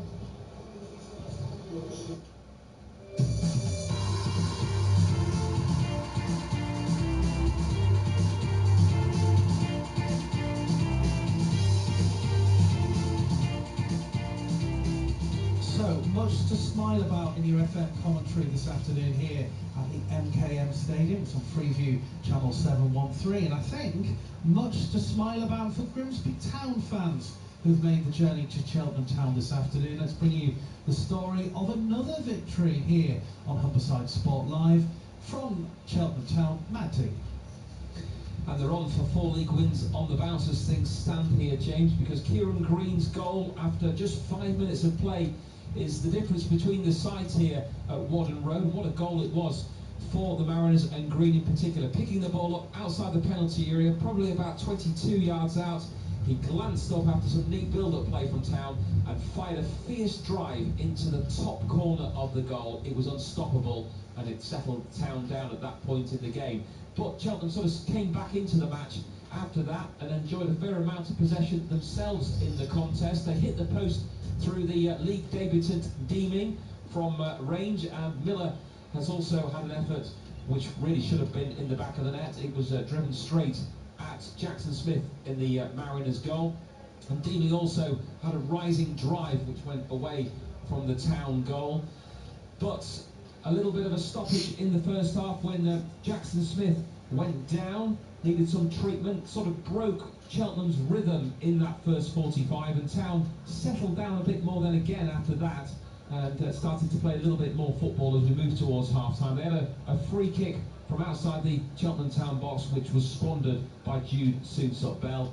But so far so good in terms of the scoreline for the Mariners. They're leading here at Cheltenham by 1-0. I think so far so good, Matt Dean, for all of our teams so far here on BBC Radio Humberside with Scunthorpe United to come. We'll check in at Glanford Park shortly. In the Premier League at half-time, it's Burnley 1, Spurs 1, Fulham 0, Brighton and Hove Albion 1, Manchester City 2, Wolverhampton Wanderers 0, and Antoine Semenyo has scored again for Manchester City. West Ham have beaten Sunderland by 3-1 in the 12:30 kick-off, and at 5:30 tonight, champions Liverpool are at AFC Bournemouth. In the Championship, games already played: Middlesbrough 4, Preston North End 0, Millwall 4, Charlton Athletic 0. To the 3 o'clock games, Birmingham City 1, Stoke City 0, Blackburn and Watford is currently 1 apiece. It's goalless between Bristol City and Sheffield Wednesday. Hull City Cross leading Swansea by 2-0. Leicester City 0, Oxford United 1, Queen's Park Rangers 1, Wrexham 0, and Sheffield United 2, Ipswich Town 0. League 1, games already played. Cardiff and Stockport finished 1-1. Huddersfield Town 1, Bradford City 0 in the West Yorkshire Derby, and Plymouth 1, Luton Town 0. To the games that have reached half-time: Blackpool 1, Northampton 0, Bolton and Leyton Orient is goalless, Doncaster Rovers 2, Wigan 0, Port Vale 0, Exeter City 1, Reading and Barnsley is 1 apiece. It's goalless in the game between Rotherham and AFC Wimbledon, and Stevenage and Mansfield, Wycombe Wanderers 0, Peterborough United 1. League 2, Barnet and Oldham finished 3-2 in favour of Barnet, and Notts County have beaten Crewe by 1-0. Into the 3 o'clock games, Barrow and Crawley is goalless, Bromley 0, Swindon 1, Cambridge United 0, Tranmere Rovers 1. As we know, Grimsby Town lead by 1-0 through Kieran Green at Cheltenham Town. Colchester United 2, Fleetwood Town 0, Harrogate and Gillingham is goalless, Milton Keynes Dons lead Shrewsbury by 3-0. Goalless Newport County and Chesterfield, Salford City 1, Bristol Rovers 0, and Walsall and Accrington is goalless. Into the National League, the game between Aldershot and Carlisle has been postponed. It's Altrincham 1, Bournemouth 0, Boston United and Southend United is 1 apiece. It's goalless Brackley and Hartlepool United, Eastleigh 1, Halifax 2, Gateshead and Wilston has been postponed, Morecambe 0, Solihull Moors 1, Rochdale lead Truro by 2-0. Goalless Tamworth and Sutton, another game postponed, Woking and Yeovil. Big lead for York City at half-time, they lead Braintree by 4-0, and Scunthorpe United and Forest Green, of course, kicking off at 5:30. We'll go to Glanford Park shortly for some thoughts ahead of that game, and we'll hear from Jean Belayou in a few moments' time. It's BBC Radio Humberside Sport live. At half-time, Hull City lead by 2-0 here at the MKM Stadium, and Grimsby Town lead by 1-0 at Cheltenham Town. BBC Radio Humberside. Stop asking your toaster to play BBC Radio Humberside. You need something way more intelligent, like me. All this week with me, Chris Miles at breakfast, you could win a smart speaker to make listening to BBC Radio Homicide even easier. The phone lines will open when you hear the smart speaker say, Wake up and win a smart speaker. Tune in to breakfast every weekday to find out more. You must be 18 or over. Full terms and privacy notice at bbc.co.uk/win a smart speaker. Win me and I'll play BBC Radio Homicide. And I'll never burn your toast.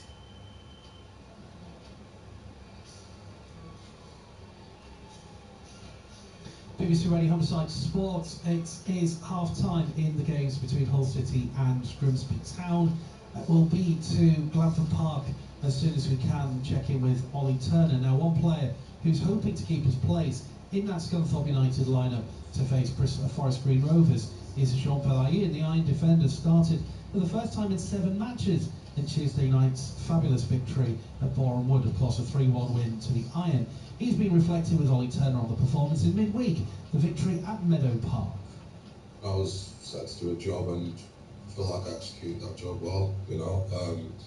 They're a good side, respectfully, you know, they've got some good players, and I was assigned to obviously make sure that one of their main threats wasn't obviously as effective as he has been, you know, respectfully. He is a good player, we all know that, so everyone's looked at the game for not just myself but the people around me, and I thought we were excellent, yeah. But what did Andy Butler want from you when he put you into the starting lineup?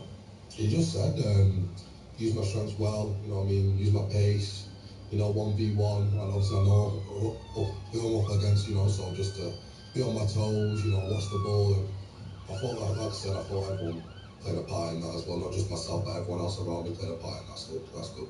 What happens now, Jean, given how Andy set up the side tactically?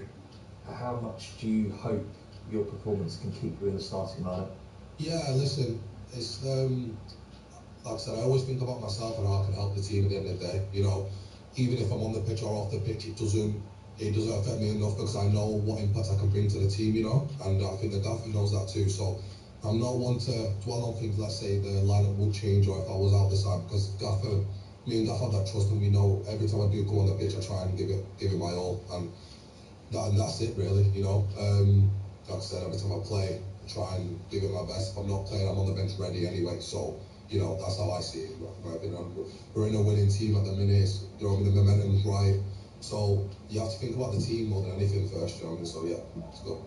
Looking at the season, you've been in and out of the starting lineup. I know injuries haven't helped, particularly the collision that you had at Eastleigh as well. How have you found this campaign so far in terms of having to be patient for your opportunities? Yeah, of course, it's not easy when, especially there's times where I've been in the side, played a few, then come out because of injury, come out because of stuff like you said, the collision and stuff like that, and like I said, form as well. Sometimes you can't just change a winning team just like that, just because you've been in the side. Doesn't work like that, you know. You got to keep the momentum going. But I've not really seen it in a bad way. That's because, like I said, we're winning, you know, and every time I'm back, I'm always in contention to be playing and stuff like that. And even if I'm not on the starting 11, I'm on the bench ready. So it's not really affecting me too tough, you know. And it's a good group. I've got a good group around me. The gaffer, like I said, the gaffer's really good with me as well. So yeah, like honestly, it's not really a problem. How are you managing that so well then? How are you keeping that at the back of your mind? I don't generally try and think about that. I got to think about my performance first. And you know what I mean? And if I go on, perform and do well, then everything else can happen behind the scenes already. Do you know what I mean? So I try not to think about that type of stuff, because when you try and think about that type of stuff, then that's when lots of things can come into mind, and I'm very big on like the mental side of football as well. Do you know what I mean? So it's quite important I just focus on myself, focus on what I can do on the pitch. So I can only control the controllables, and that's one thing I can control, and how the way I play. That's Jean Pelaye speaking to Ollie Turner. Let's go to Glanford Park right now. Here at the MKM Stadium, Ollie, the music that's playing is High Hopes by Panic at the Disco. I get the feeling that the result in midweek has probably given Scunthorpe United fans even greater high hopes of success this season. Definitely, to go away to Boreham Wood, who have been flirting in and around top spot for many of the last few months, and you know, Boreham Wood came into that game on a run of 6 straight wins in the league. For Scunthorpe United to perform so well in that first half, I think on commentary I said the Iron gave them an absolute schooling in that first 50 minutes, and then to be so professional in the second period would have given them great hope. But as sort of results at the moment aren't really going Scunthorpe's way based upon the live league table. They're now 9 points adrift of York City at the top going into this late kick-off. Forest Green Rovers themselves 7 points away. So Scunthorpe United at the moment can only really do their job, build up a cushion to those sides outside of the playoff spots, and just hope that the teams above them slip up. We heard from Mark Halliwell from BBC Radio Gloucester last night. He talked about the fact that Forest Green have got the likes of Carlisle and York City to play in the next few weeks. So it puts a greater intensity for them on tonight's game. They're already doing well in the league, so tonight is certainly yet another tough task for in fact, we'll talk about that after the game, because the players are coming out at Grimsby Town. So if you want commentary of Grimsby Town, then you need to have digital radio, because commentary of the second half at Wadden Road, Cheltenham, where Grimsby Town lead by a goal to nil. Matt Dean and Stacey Caldecott.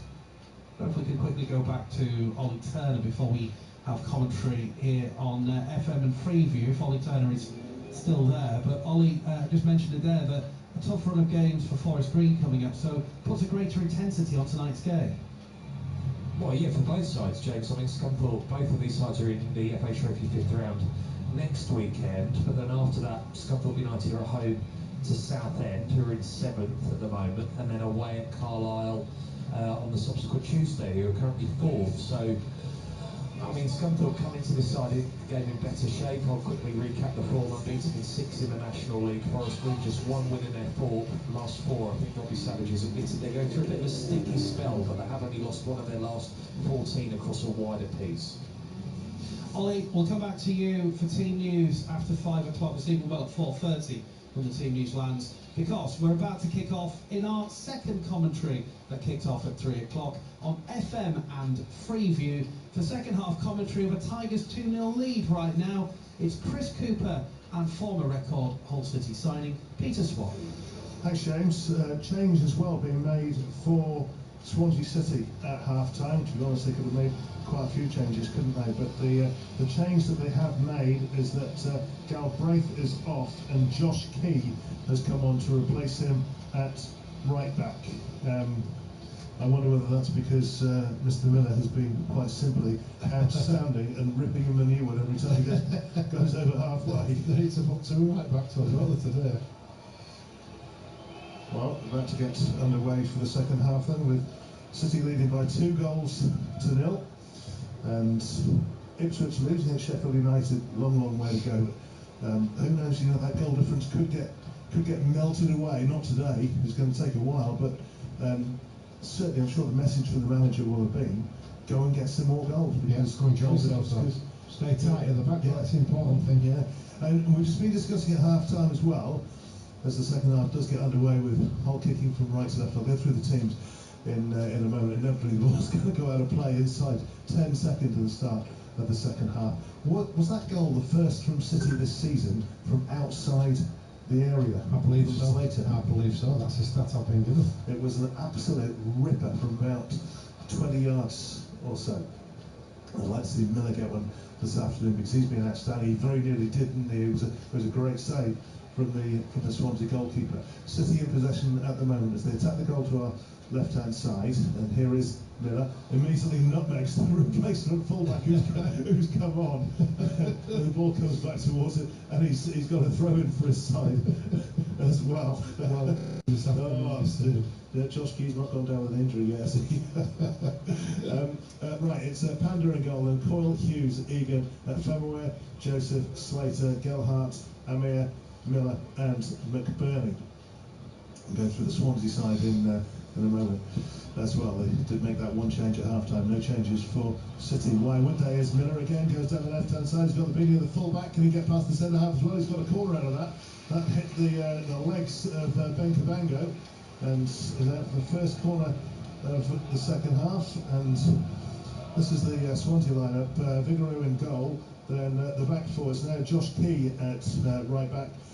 Cabango, Burgess at centre half, former Hull City player Josh Timon at left back, then Fulton, Ronald, Franco, Cullen, Ji-sung and Vipotnik. They're playing sort of, well, ostensibly it's a 4-1-4-1, but for much of the time it's been 10 at the back, isn't it? And it comes from the left-hand side. It's punched away by the goalkeeper powerfully. Outside the area it comes. Miller collects, plays it forward, or it bounced off the legs of Ji-sung. And Miller is going to go in the book there for them bringing down Ji-sung, who got past him as the ball went in the favour of the Korean as well. That's a great booking to take, Coops, isn't it? Let's say there's 2-on-2 there. It's gone down the left-hand side. If he goes past him 2 against 1, he's got to take him for the team there. Which indeed he did. Third booking of the game this afternoon. 2-1 in favour, should we say, of City as well, because Fanwell was booked in the first half as well. Burgess on a yellow for Swansea, in possession now with Ji-sung, who comes diagonally down the right hand side, tries a shot as well, straight into the face of Egan, and out of play on this near side for a throw into Swansea. Trying to inject a little bit of pace into their play. Josh Key plays it fairly centrally towards Burgess as people try to block our view as they come back from their half-time refreshments. It's amazing, isn't it? Some people think half-time lasts 20 minutes. Left-hand side, Swansea in possession, and at the moment they can get nowhere near the penalty area. I've not checked on the stat to see how many touches they had inside City's half, so City's penalty area in the first half. Not many, I dare say, apart from Vipotnik, who missed 2 absolute sitters. And when you see them on the telly later or online on social media, you will see sitters is putting it kindly. There's an Exeter 2 up at Port Vale now in League One, and also in that division, Bolton leading Leyton Orient by a 1-0. Free kick to City, about a yard in from the right-hand touchline, slightly closer to halfway than their own penalty area, and Coyle is going to leave it, I think, for Pandur. No, Coyle's taken it. He's spotted that Liam Miller is at acres of space by himself down the left-hand side. Where's the replacement right back? Well, he's eventually come back and blocked his way through. He was shouting for help. It was. Looking inside and looking for help. Line a white flag. Ball drops back towards Fanwell. He plays it towards Pandur. Pandur just outside the area to Egan. Egan up towards halfway. That should be a free kick for Burnley being ridden all over. But Miller's got it, slips it forward. There's a poor pass from him. Surprisingly this afternoon, because he's absolutely been on blob. They're trying to win it back in the centre circle, but he can't take it off the feet of Franco, who skips away and plays it to the left for Tyman to come forward. It's up over halfway. Infield towards Franco. Franco in the centre circle. Key out to the right hand side for Ronald. Ronald tries a little 1-2 with Franco. Stumbles, gets it back there, plays it into the area, and they've got an opportunity here with Franco, and then on the edge of the area might be a shooting chance for Cullen. Immediately, quickly closed down though, and the ball back towards halfway. Slater did brilliantly there. He's done superbly. Well, there's not been a weak link today, has there, for City? There's going to be nobody I would have thought is going to get less than a 7, maybe an 8 out of 10. The way this game is panning out at the moment, with City still leading 2-0. As we're 5 minutes having the best bit of play, though. They are having a lot of play, but at the moment they're not getting into the area. Now they might do. Ronald plays it short towards Cullen. Cullen gets it back towards him, but City win it back once again with Gelhardt outside his own penalty area. He's then dispossessed, but so many players all around there. It's all very, very tight and confusing for Swansea as Key now tries to pull it across the area back towards Ronald, and then a long-range shot comes in from Fulton, which doesn't even make it as far as the penalty spot before it's kicked clear by City.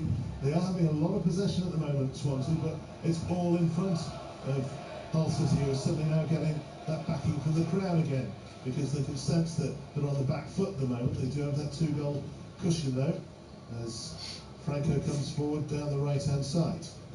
And this is Key. Key, he's into the penalty area now. He's gone for the goal himself. It's hacked away though by Regan Slater. Bad decision, Key. Bad decision. He had 3 in the middle, didn't he? Didn't know what to do, did he? He just played it, just passed the ball to Pandur. But at pace, hoping it's going to go in. But they're causing trouble at the moment down the right-hand side. Ronald towards Key. Back towards Ronald inside the area, pulls it back, and who's there? No one in a dirty blue shirt, faded blue shirt. White, whatever they are, they look awful, don't they? It's a grip of this game at the moment. But they're not really causing any problems. They're getting behind the back of us though. One good pass and they're in. They've got in behind a couple of times, but then there's been nobody to capitalise on it. But once they have got in, it's like a training routine at the moment, isn't it? Defence v attack, as Fulton comes forward again. Out of the area, Cullen, he might be able to do something. Out to the left-hand side again for Timon. Timon plays it in, and Cullen tries the shot. That's blocked by his own teammate, and it's going to go behind. It's going to go behind for a corner kick as well over on the left-hand side. Yeah, it's all Swansea at the moment. We are struggling. Like I say, we're against the ropes at the moment. We need to get a grip of the game, don't we? Like I say, Swansea's come out a different team. They're on right, good goal it. They're opening us up down our left-hand side too many times. Obviously, what you just said there is the final pass hasn't been right, but that is a worry. If they get that final pass, the confidence is rising then. Well, has it been the final pass, or has it been the fact nobody's got into the middle to get onto it? Corner on the left-hand side. Hull have got everybody back inside the penalty area to defend this, with the exception of Gelhardt. He's in the D, and they've got it away towards halfway. It's going to go out of play for the throw, is it? No, it's just kept in right on the touchline. Played short towards Cabango, and Cabango, is a poor ball. It hits the Hull City ankle, but they aren't able to capitalise from it, and there Franco plays it out to the right-hand side for Ronald. Ronald skips past McBurney, drives it in into the 6-yard box, kick clear away by Egan. It'll come back again to Ronald, who again takes on McBurney, falls over. And McBurney is penalised for that, right under the nose of the linesman, who said nothing. Yeah, pulled him back by his shoulder there. Yeah. The linesman, though, was right by it and did see that. Interestingly, from in the first half, there was a similar kind of situation. Yeah, exactly. Yeah. It was a free kick though. Yep. Again, down this right hand side, opening us up. 2-0. City leading by. And double substitution, look at that. Maybe. That's brilliant with the manager. Not happy what he's seeing straight away. Making this decision after 8 minutes in the second half. Yeah, we're going to see the winner sign a low from Bristol City. Errol Clark coming on, and also John Lundstrom is going to be coming on. But they'll wait to see what happens from this free kick. Wide on the right-hand side for Swansea City. And it's Ji-sung who swings it into the edge of the 6-yard box. Hull gets it clear, but not that far away. Shot comes in, it takes a deflection, goes wide. It's going to be another corner to Swansea on the left-hand side.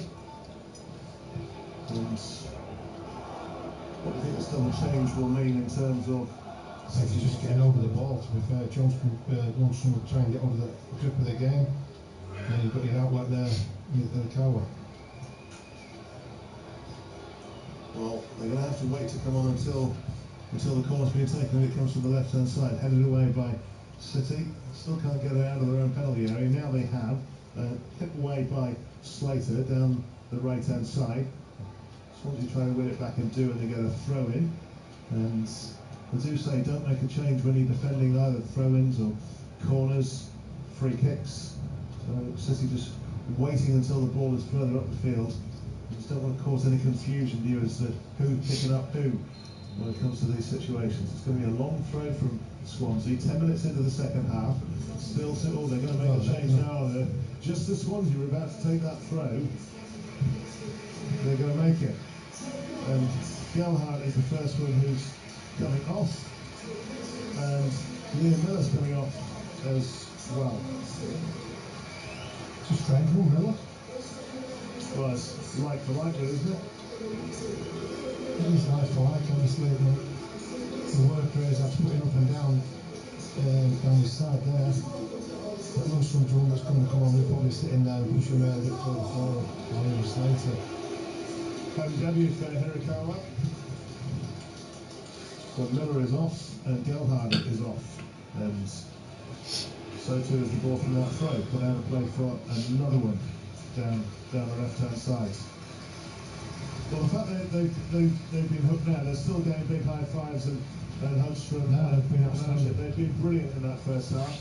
But but fresh legs as much as anything. In comes this throw from the left-hand side into the area. It will drop down towards Ronald, sends it in, and the header, what a flying save that is. Magnificent, magnificent save. First thing he's been called upon to do from Panda, and he's been equal to it. It was absolutely superb from Kabanga. Yeah, it was a full stretch. Could have made it, couldn't get no power on it, could have really just direct it down to the keeper's right, which allowed him to get there, get the push on it and out for the corner. But we can't get out of our upside half, can't get out of his box yet. In comes the corner from the left-hand side. There's plenty in there for Swansea. Headed down, kicked away from the edge of the 6-yard box, but it comes straight back in once again from Ronald. Out to the right-hand side for Kabanga, who had that chance a moment ago. Ronald swings it in, edge of the area. There's Cullen is there. He can't get to it. City trying to break clear. They still can't do so because it's won back again by Ji-sung. He's challenged, but they're going to get the ball back again with Ji-sung, left-hand side. Pulls it short into the middle. This is Franco. Franco lays it back. Cullen is up there as well. Down the right-hand side is Ronald. It's delivered to him now. 58 minutes gone. Here's Ronald. Is he going to go for goal? No, decided not to. He's on his left foot. It's a nice ball now for Franco into the middle, and it's put wide. It's going to be another corner, but it's relentless. It's like the proverbial Alamo on the opposition goal. They're on the right goal and playing some great football. That's it. The amount of times they've got behind us in the second half, it's more than they did in the first half. That's only 10 minutes gone, 30 minutes gone. Does this look like a Swansea team that's had the proverbial half-time rocket up the rear end? Yep. Corner then, right-hand side. And Simon is going to be the one to say this. For most of the last 10 minutes, Swansea have been inside Hull's half, and for much of that, inside the penalty area as well. He comes the ball now, and it's flicked in, and he's got one back. It was a lovely, deft little header, and Swansea set it right back in the game. And to be fair to them, that has been coming, because they've been pushing and pushing and pushing, and I think it's Cullen who's got it, isn't it? And has given their fans something to cheer about for the first time this afternoon. Well, dead right was coming. I said, we couldn't get out of his box, could we? They said, we made to change it, but the change has not really come to in no impact just yet, so we're able to get all over the ball. But the way Swansea's come out of the second half, they've been absolutely fantastic. Like I say, the movement and everything, the quickness of the passing, the times of one-twos and playing triangles in and around us, it was just a matter of time before they got one. I say, fair play. Just short of the hour mark. Liam Cullen then with the goal, his third of the season. He got 12 last season, he was their leading goal scorer last term, and well behind Maputnik so far this season. But that's given them some hope. They have got this appalling away record, but in terms of chances and everything, they had those two brilliant ones that Maputnik couldn't finish in the first half, and when you see them later, if you've not already seen them, you'll think, how on earth has he missed that? It's the sort that you would be, well, Harry Redknapp would say that Sandra could finish there, wouldn't she? But, and she probably could. But the chances that they missed, they were the only ones that they created, but they were outstanding chances. You would have expected someone like Maputnik to be putting them away, but Liam Cullen has shown them a way to do it now. Cambridge have equalised against Tranmere in League 2. If you want to follow Grimsby's game, they're leading at Cheltenham by 1-0. Well, you can find that on DAB. As Swansea have the ball inside their own penalty area this time, and it's with Ronald, who's been able to do a lot more in this second half than in the first half. And City have now got their own throw-in, a chance for a little bit of respite and a chance to put a little bit of pressure on the Swansea back line as well, as Exeter City go 3-0 up at Port Vale in League 1. Throw then left-hand side, which will be taken by Femola. Throws it towards the edge of the area. Hirakawa was going for it, didn't get there. He might get to this one though, left-hand side, as he's come on the last few minutes to replace Miller on the left wing. Another throw for City, taken again by Femola, and here's Hirakawa. Can he get the ball into the middle? No, he played it short towards McBurney, and he couldn't do anything other than just roll it into the area. And Swansea come forward at pace, already up over halfway. Ji-sung, they're looking at a totally different side in this first half. They made that one change at half time. They changed the right back, and maybe the fact that Miller wasn't getting any joy there, maybe that's actually in the second half against the new guys come on. He's been pushing forward as well. Maybe that's been the spark that they needed. They've got the spark, haven't they? They have. We need to take the ball back, don't we? You can't win a game of football unless you got the ball, can you? You haven't got it. This is Key, the right back, and it's short in field for the onside of again. And for Femoa was trying to get to it ahead of Ronald, but the Brazilian is there. There's it short, off the face of the area, gets it back again. As soon as you see that somebody's got a Brazilian, it's expecting to be a bit special because it's forward goal was just faded away at the end. I don't think he was necessarily anticipating that to be an attempt on goal. No, it was a cross, wasn't it? And it just loop in that top corner. Spandau got a toss, it just I don't know about a yard like, but it's close. Yeah, from our angle as well, on an angle, it looked like it might be causing problems. Just past the hour mark on BBC Radio Humberside Sport, 2-1 to Hull City, and we'll have team news from Scunthorpe United against Forest Green Rovers in about a quarter of an hour or so from now. You'll be able to hear that game on all frequencies from 5:30 this evening with Ollie Turner. And if you want the Grimsby game away at 11, well, that is on DAB. City leading by 2 goals to 1 and chasing a third successive victory. And joint third in the table as things stand, with Sheffield United leading Ipswich by a goal to 0. In fact, it's now 2-1. Ipswich have pulled one back from the penalty spot. Swansea play the ball forward, straight down the middle there. They go long, aren't they? They've chipped it forward, looking there for the on-rushing Ji-sung, but it's easily collected by Pandor. And, well, if you were Jukanovic, what would you be thinking about doing now? Because I can tell you that what Matos is doing, the Swansea manager, he's going to make a triple substitution. Well, that's it. He can't be any more happy than what he's seen in the second half, but he's still going for it, isn't he? Still wanting more from his team. We've made our substitutions to try and get control of the game and bring Lundstrom on, which is getting on the ball, but now he just give the ball away and put Swansea on the attack. Nice little back heel from Ji-sung out to the left-hand side for Simon. It's into the area, another little back heel as well. That one didn't come off, and Hull City might be able to break here, and indeed they can break forward down the left-hand side. Hirakawa is looking for the delivery of the ball. He's got it now as well from Egan. Hirakawa, left-hand side, glancing header, just wide from Egan. He bangs the ground in frustration. He made up all that ground. He brought it out in defence himself. He teed it up for the home debutant, put that cross in, and then nearly flipped them back into a 2-goal cushion. Yeah, done well there, hasn't he? He passed the ball and he said continued his run, nobody had followed him. When it come out to Hirakawa, like I say, a little 1-2 there for McBurney, and then he whipped the ball in. It's a great run by Egan there. He got that glance on it. It's been an hard one to convert, but he tried just getting a little on it, tried getting that far corner, probably a yard wide. No, I was just looking to see who's coming on now. Stamenic and Widell, who were both dropped from the starting lineup.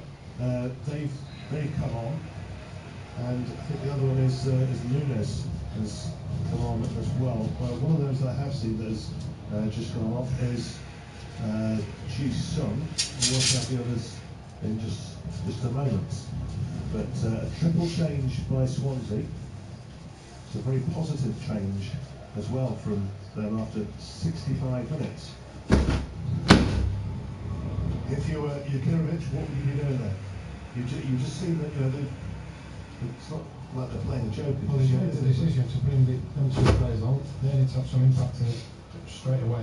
They've not just yet. So we'll probably get another 5 minutes and see where you go in and see where we're getting let down. So I think we're looking down at the midfield at the moment. It's probably the back 4 of them. They're playing the ball through to get through the lines too easy, aren't they? So we're going to see a debut for Kieran Dowell, do you think? Possibly. You know, he's come into the squad, so he's not played that much for Rangers this season, but We think that they wouldn't have him in the squad if he weren't going to be ready for at least sort of 15-20 minutes. Yeah, true. Also, Newport 2 up against Chesterfield in League 2. As not far from Newport, come forward down the right-hand side again. The ball's played back out towards Key. Key drives it into the middle, and no one able to get to it. And it's gone wide behind for the goal kick. Oh yes, another dangerous ball they're putting in though. That's it. Continue doing what they've been doing since the substitution has been made. Well, Jukurovic's just been walking around his technical area, not looking happy at all, and understandably so. You must have been in this situation as a player, Peter. One half, I'm not saying it's the old Paul Jewell comment, world beaters become panel beaters, or vice versa, but it is like a totally different side, isn't it? It is, yeah. And I think you mentioned in the first half, coming to the half time, you get all the half time to finish because you're playing that well. You've got some rhythm to your game, and that's it. Come on, the second half, they've started a lot quicker than us, a lot brighter, and we struggled to get back into that rhythm we played in that first half. Slater going forward with purpose, with menace into the area as well, and stumbling and falling over, but the referee says nothing, and the ball is safe in the hands of Lance Vigouroux. His momentum there, wasn't it? Momentum that took him forward there. I don't think he wanted to take the last couple of defenders on, but there was nobody in and around him, everything was too tight. He ended up stumbling over them and going to ground. Ollie from Scunthorpe was talking about the other scores at the top end of the National League when they were winning that half-time. York now 5-0 up against Braintree as Swansea come forward down the right-hand side, and they get in behind once again with Key, and he's kept it in play and still inside the penalty area. It's going to come out for a long-range effort. Gutbuster, what a save! What a save that is from Pandora. He knew the shot was coming. You could see that it was coming from about 30 yards out or so from Franco, but he managed to get to it and push it away. Still in play, now it's gone out of play for a throw-in. You said earlier you'd like to see the pace of the ball that Slater struck. That was even harder. Or further out, but it was still rising when Pandora got to it. At half-time I saw a replay of that from several different angles. Absolute belter. There was a touch off one of the Swansea players, which is why it came to him in space, and they'll control it with his left foot and then just tee it up for the absolute gutbuster of a shot. I think, was it Sky who used to have a program called Netbusters? It would have been it would have been on that, wouldn't it? See where it is. 69 minutes gone. Ball played forward quickly by Lundstrom for Hull City, and they've got a free kick as well, right on the edge of the area, because Irakara has just been taken down, or has he been booked for a dive? No, it's a free kick, surely. It is a free kick. Free kick for us, yeah. I say it. Jumps all over his back there. I just suddenly saw the yellow card coming out, and he was standing You've over. got to think nowadays, haven't you? You do, because you see so many of them. You second think yourself, don't you? Well, it's a free kick in a dangerous position, right on the edge of the penalty area, on the left-hand side. And Swansea have got everybody back inside the box for this. I don't know how a wall for this one. Key was the player who was yellow carded for that. And we'll head to Scunthorpe in a moment for team news once we've seen this free kick being taken by Hull City, right on the edge of the penalty area. It's no more than, 8-10 inches outside the area. There is a two-man wall, everybody else back there for Swansea. In it comes, it's driven over the far post, nobody can get a touch on it, it goes behind, it's going to be a goal kick. Right, let's head down to find out who's in, who's out for Scunthorpe against Forest Green Rovers with Ollie. One change to the starting lineup from the 3-1 win at Boreham Wood. Jean Bellahoun is the unfortunate party to drop out from that impressive performance. He's on the substitutes bench. Carl Hurst restored to the starting lineup. Connor Smith has recovered from sickness and has received international clearance. He's on the bench. Thanks very much, Ollie. That game kicks off at 5:30, and you'll be able to hear that on all frequencies. Double change just now being made by Hull City. Ollie McBurney's afternoon is over. We've got the first of the goals this afternoon, and the change is being made. We're seeing Akintola coming on and Matthew Jacob coming on as well. What do you make of those changes? Just like to see how they're going to set up here. Bit of light for light. We'll see where Jacob come in. Well, three at the back. It looks like going three. Two wing backs. Looks like that at the moment. Well, we were saying before the game how he can be adaptable, and Jacob's first contribution to the game is to commit a foul.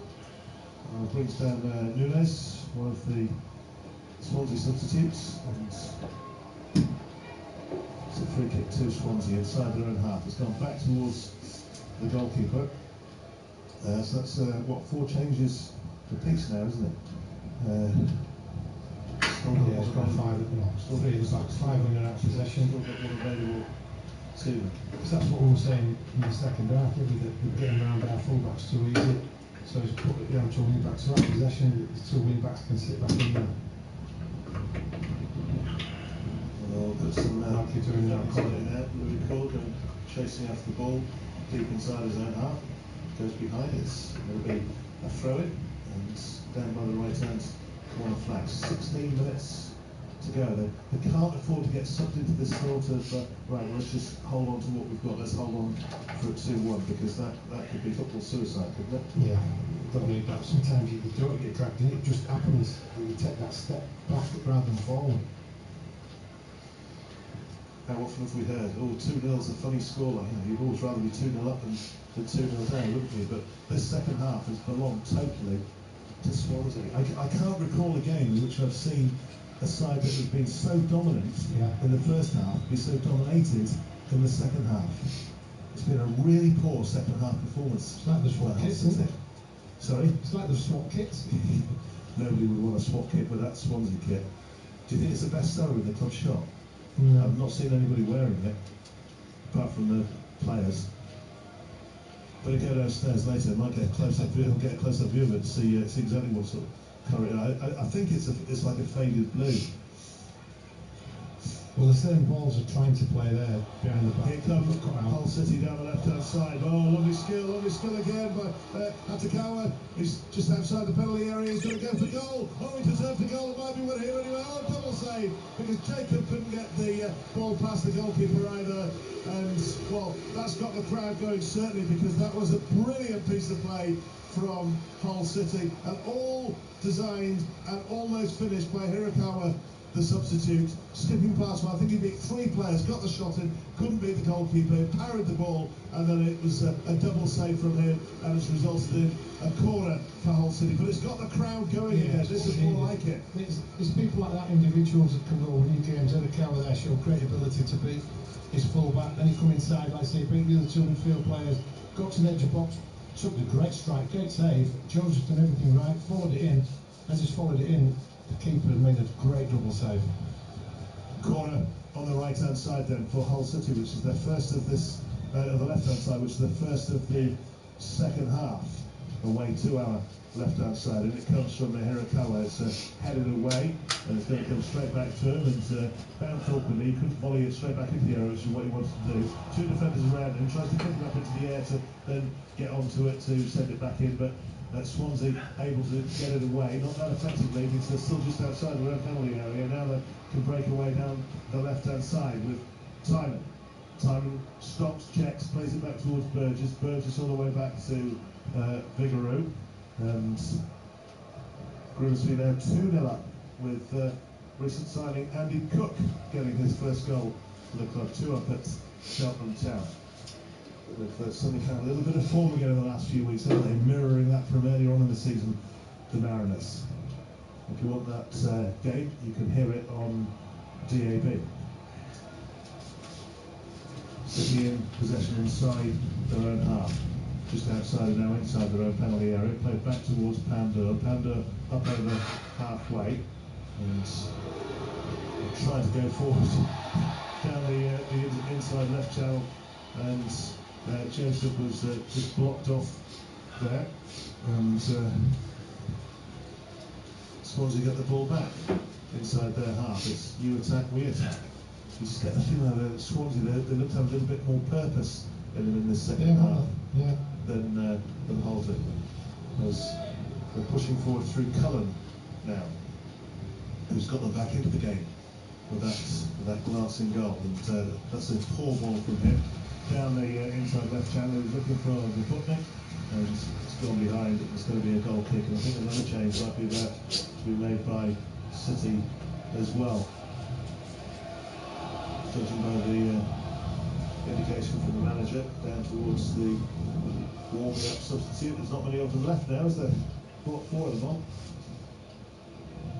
How long is Panda going to take over this goal kick? Is it time wasting already? I think it is, to be fair. Slowing everything down.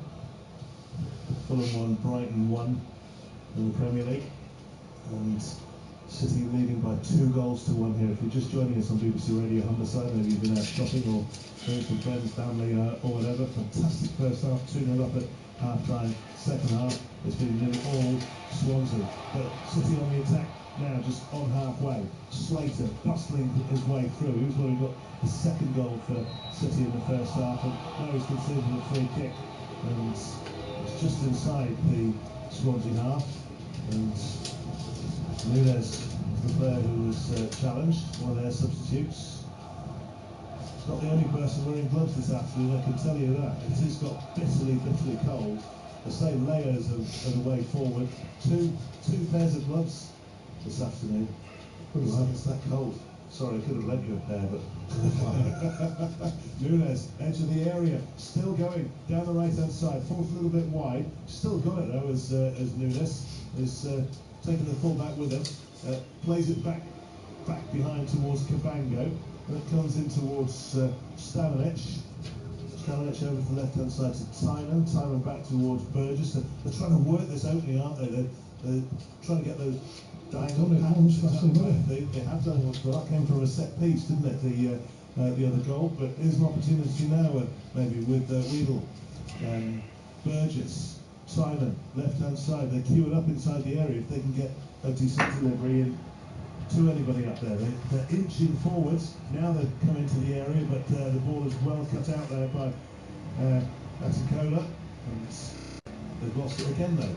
As gives away a free kick midway inside the Hull City half. A little foul on Weedle, and we've got just over 10 minutes to go. There'll be a fair bit of stoppage time. There's going to be another change made by Swansea, which will be their fifth and final one of the afternoon in a moment. Getting stripped ready for action is Yalkui.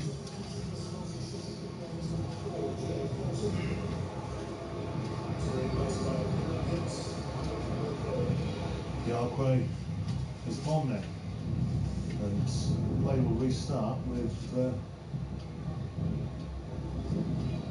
free kick. Just trying to look around there, thinking what happened. I knew it was a dead ball. It's a free kick on the left-hand side, just about level with the edge of the area, about 35 yards out. Swung in now, over towards the back post, over the heads of everybody, and that'll drift out of play. And in fact, offside has been given. Well, the ball did go out of play, but it is offside. It's a goal, it's a free kick, and Panda has been told to go and get one of the balls, and one of the ball. I think the referee's on his case at the moment. Yeah, he is. But he made him go. Notice the ball boy who's down there, and it is a ball boy. It's not a cardboard cutout, is it? No, moving. No. There's a ball in a yard in front of him. Just sitting there watching. I think Panda does have a chat with him. Yeah, don't rush. Don't go and get it now. And so we're in the final 9 minutes now on BBC Radio Humberside Sport. Hull City 2, Swansea City 1. Chalk and cheese, first and second half. Hull brilliant in the first half. Not so in the second. Swansea woeful in the first half. Brilliant in the second. Probably almost as good in the second half as Hull were in the first. Would that be a fair assessment? Yeah, I know. Halifax 3-2 up at Eastleigh in the conference. Wrexham 2-1 up against, QPR 2-1 up against Wrexham. Colchester 2-1 up against Fleetwood. Now, schools elsewhere. Once this game's over, James will have all the results from elsewhere on the football forum, a curtailed football forum, because from 5:30 we will have the commentary of Scunthorpe against Forest Green Rovers.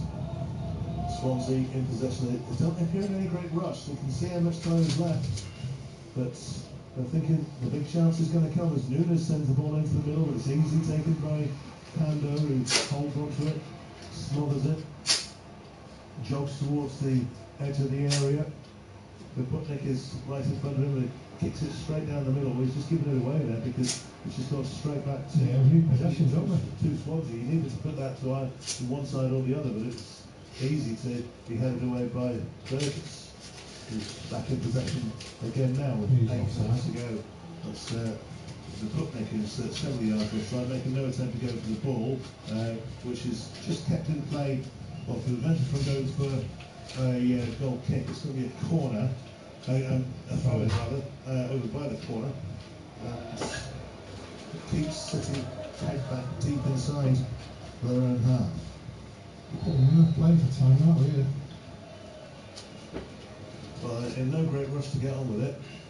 Now the throw is taken by Louis Coyle, and it's come back towards Swansea in the centre circle. And they'll push forward down the right hand side. Josh Key being put under pressure by one of the substitutes, by Hirakawa, who's turned it forward and turned it free for Asinkola, who's just outside the area. He's got 5 Swansea players all around him. He ends up on his backside. He wanted a free kick, and the referee says nothing doing at all. Got him up there, didn't he? 4 players, I say, all tracking him, waiting for the next step, and they all nearly tackle him at the same time there. No free kick at all. And Swansea in possession with 7 minutes to go. How often are you looking at the scoreboard line, finding myself drawn to it every few seconds? Yeah, we're struggling. Nothing up with the second half. MK Dons go 4-0 up against Shrewsbury. But against Swansea, they're not showing any particular urge to get on with it. Where he is, it keeps coming. Slowly catch the monkey, as the old saying goes. Here's the most recent of the substitutes, Alquay, down the left-hand side. Changed half his team now as the Swansea manager, driven in by Josh Key, who's the first of the changes. That was a shout for handball against a Swansea arm that's not given. It was on the edge of the Hull City penalty area. Back again with Nunes. And with that chance a few moments ago, and put straight into the arms of Pando. And the crowd trying to do their bit, and can City respond? Slater turns it forward for Akintola. Back it goes to Featherway. He's played it back towards the goalkeeper, and the Putnik goes chasing it, and he's putting him under pressure, and he's put it out of play for throw-in. It's a complete reversal, isn't it? From that first Totally. All the press and everything that they're doing now, winning balls back, we're forcing things, kicking the ball out of play, playing the ball up top. Shrewsbury pull back at MK Dons 4-1, and Leicester likewise at home against Oxford 2-1 to Oxford. And how about this? Boston United 3, Southend 3 in the National League. Here's Nunes inside the area. Can he pull it back into the path of someone? No, he can't. It's cleared away. It's another throw to Swansea on the left-hand side. It finished 2-2 when these sides met back in September down in South Wales. On that occasion, the scoring went 1-0, 1-1, 2-1, 2-2. It was a last-minute equaliser in both halves from Hull City. Is it going to be a kind of deja vu, but in Swansea's favour here? 4 minutes plus stoppage time to go, but there could be a lot of that because we've had so many substitutions. I think we could be on for a good 6 or 7 minutes. There's another opportunity. Oh, and another flying save from Panda as well. He's kept the team in it in the second half, hasn't he? Wheeler with that chance. It was a brilliant strike from the left-hand side of the area on the angle, and Panda he's been by far and away City's best player in the second half. He has, I think, when he's been called upon, he's been there. Like I said, that was a better save than the other one. That was like eye up going to the top corner there, so you had to see that quick feet gets across. Gets his fingertips on that and out from the corner. Again, another set piece. 4 minutes to go. Corner then, right hand side. Hull City leading by 2 goals to 1. Josh Tynan to take this corner. Right hand side, left footed, one arm raised. In it comes, there's the 6-yard box. There's a whole host of players in there. They've got it clear. It's going to come back out again 2 times and drives it in. Once again, Hull first to get to it and poke it away, up over halfway, where it's met by the goalkeeper, Virrigan, who pushed it forward towards Callaghan. They still cannot get out of it. Drives it into the area, headed backwards by the Hull City head. It's come in and then picked up by Pandor, and it came off the legs of Jacobs, yeah. And Bango was like I say, he had time. He was in an offside position, but it come off one of our players, which allowed him to continue to play. And that's an offside as well then. It's just all gone so horribly wrong in this second, apart from the fact that they're hanging on. Charles is down the cramp, it looks like. And the final change is going to be made by City, fifth and final one. And we are going to see Kieran Dowell coming on. He'll get a big reception. And he's replacing Carl Joseph. Carl Joseph gets applause from the crowd. Well, here we go. Scored enough goals against Hull, hasn't he, over the years. Kieran Dowell, on he comes for his debut. Now what's the instruction? Hold things up, don't be sensible, or go and get me a third goal. 21,912. Get me that third goal if you can. To count things down, but you need to get up the field first. You can't get out of the half. Swansea in possession on the left-hand side. Ball's played short and towards Stamenic. Wide again towards Yalkui, who came on about 5 minutes or so ago. Tynan is over there as well. This is key. Back towards Cabango. One of the starters. We have got starters and finishers of Swansea because they've made 5 changes. City have made 4. No, it's a lie. They've made 5 as well, haven't they? So half the outfield players have been changed. Bristol City 2-0 up against Sheffield Wednesday now at Ashton Gate as we come into the final minute of the regulation 90. Great skill. And Widow down the right finds Key. Key tries to burst into the area, but he runs into trouble in the form of Femaware. It's out of play for a throw. Widow goes chasing it. Ball boy still just sitting there watching the ball. Not interested. Not interested. Sorry, mate. I'm not throwing you the ball. And this could be a long throw coming in again. We've had some of them already from Josh Key. MK Don's 5, Shrewsbury 1. And Key with this throw. He's banging the top of his head. That's clearly a sign that it's going short rather than long. It's come towards Widdell, and Akintola rugby tackled him to the ground. In fact, in rugby, that might even be a high tackle, mightn't it? Where he got him there. Burnley leads Spurs by 2 goals to 1. And it's a free kick which Widdell is just being told to hang on before he can take. We're going to find out in a moment how much time there's going to be added on. Because we're up to 90 minutes, I think we could be on for 6 or 7 minutes here. Hull want to see a low number. Higher, look, 3 minutes. 3 minutes. Well, that's like when you've got a 2 and you're going higher or lower and it comes out as an ace. Isn't it? You know, take that. That's a big boost. Swansea complaining to the 4th official. Great chance, but headed over by Burgess. And the Swansea coaching staff having words with the 4th official about how little time there is that's been added on, which I have to say is something of a surprise given the free kicks that we've had, but we've also had, take out Josh Key because he came on at the start of the second half, but we've had 1, 2, 3, 4, we've had 5 substitution occasions. And you can't tell me that a triple substitution is done inside 30 seconds. Man City 2, Wolves 0 still. And, well, that's a minute of the stoppage time that's gone here. Still 2-1. I'm just wondering, whether Dowler's actually going to get a touch of the ball, having come on to make his debut. Swansea with Widow on their right-hand side. He's put it out of play. It's great play by Jacobs to get the block on that, and then it goes out of play off the Swansea player. We're now into that period of the contest where you start talking about game management, aren't we? Then just hold on to it. Fulham lead Brighton 2-1. It's a common scoreline this afternoon, 2-1.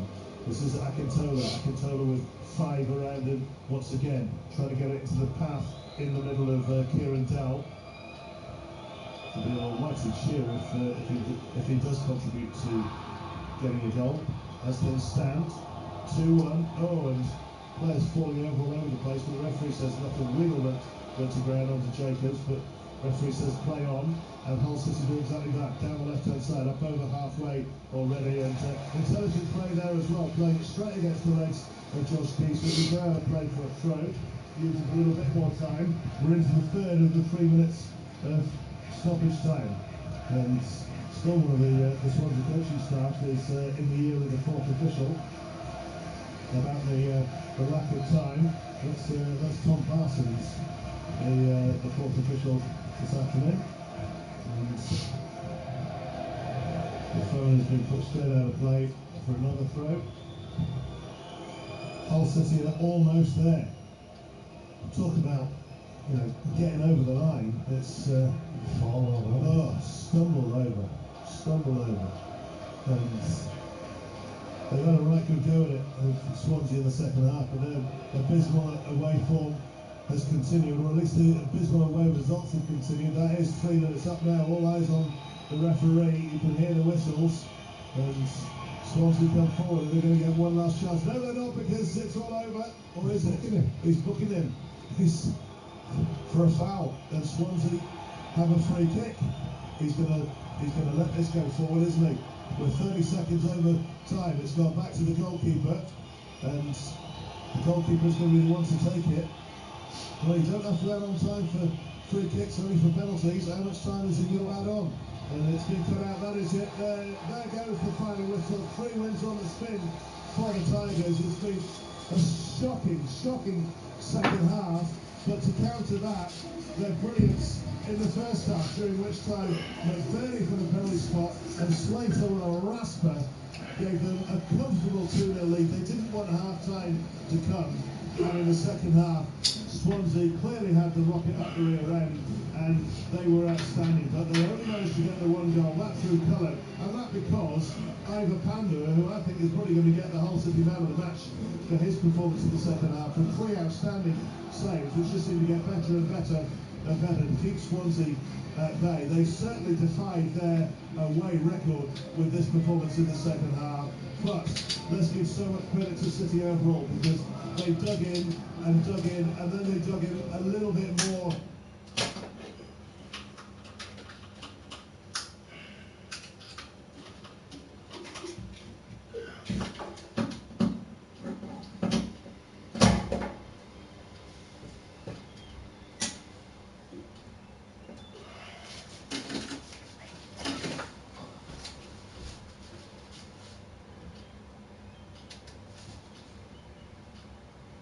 Getting a good goal at it.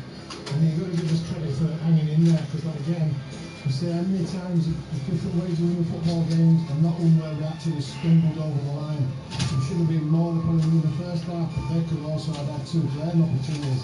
So it could have been gone terribly wrong for us. We didn't.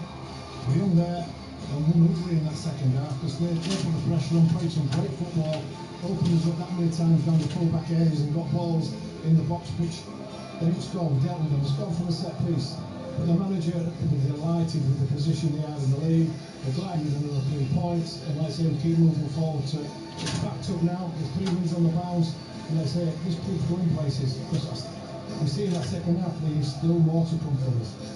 Well, he'll be pleased as well. He's got a clear week now as well, won't he? Ahead of the game next weekend, because it's been a monumental effort over the last 3 weeks. They're in joint 3rd place in the table tonight, level with Ipswich. They're still playing at Sheffield United, but they are 3-1 down at Sheffield United. They're down to 10 men as well. Patrick Bamford's been sent off, and the City players, together with the mascots, down in front of the crowd away to our left-hand side. Akintola taking some of the applause there. We hear about it all the time in the women's game, don't we, about the starters and the finishers. Serena Wiegman has made a big point of that. That's exactly what City, to be fair to them, Swansea have had as well today, having changed half of the outfield players. But you have to do that, and I think he might give them a day off or so this week, because they probably deserve it after all the games over the last few weeks. Yeah, we've come a long way, haven't we? Like I say, 3 wins on the bounce, that's absolutely fantastic. Against, I say, 2 decent teams. Preston's up there, Southampton should be up there. And I say, I know Swansea on the best, but the second half, they're in there. So, yeah, I think the lads deserve a rest, no doubt about that. They say they've got games coming around thick and fast. It's going to be brilliant. Like I say, last part of the season, like I say, the situation we're in, when we started the start of the season, nobody thought we were going to be in this position. But we are, and they're on credit. Like I say, the way the football has been played today, that first half was brilliant. I still think the swap shirt second half, because they just played like we did in that first half. But yeah, that's it, another outstanding win, and it takes us forward, doesn't it? Keep moving forward. Probably outstanding win of the day is going to go though to Wrexham, behind for long spells at QPR. Going into the stoppage time, they were 2-1 down at Loftus Road. Josh Windass in the 93rd minute has equalised for them.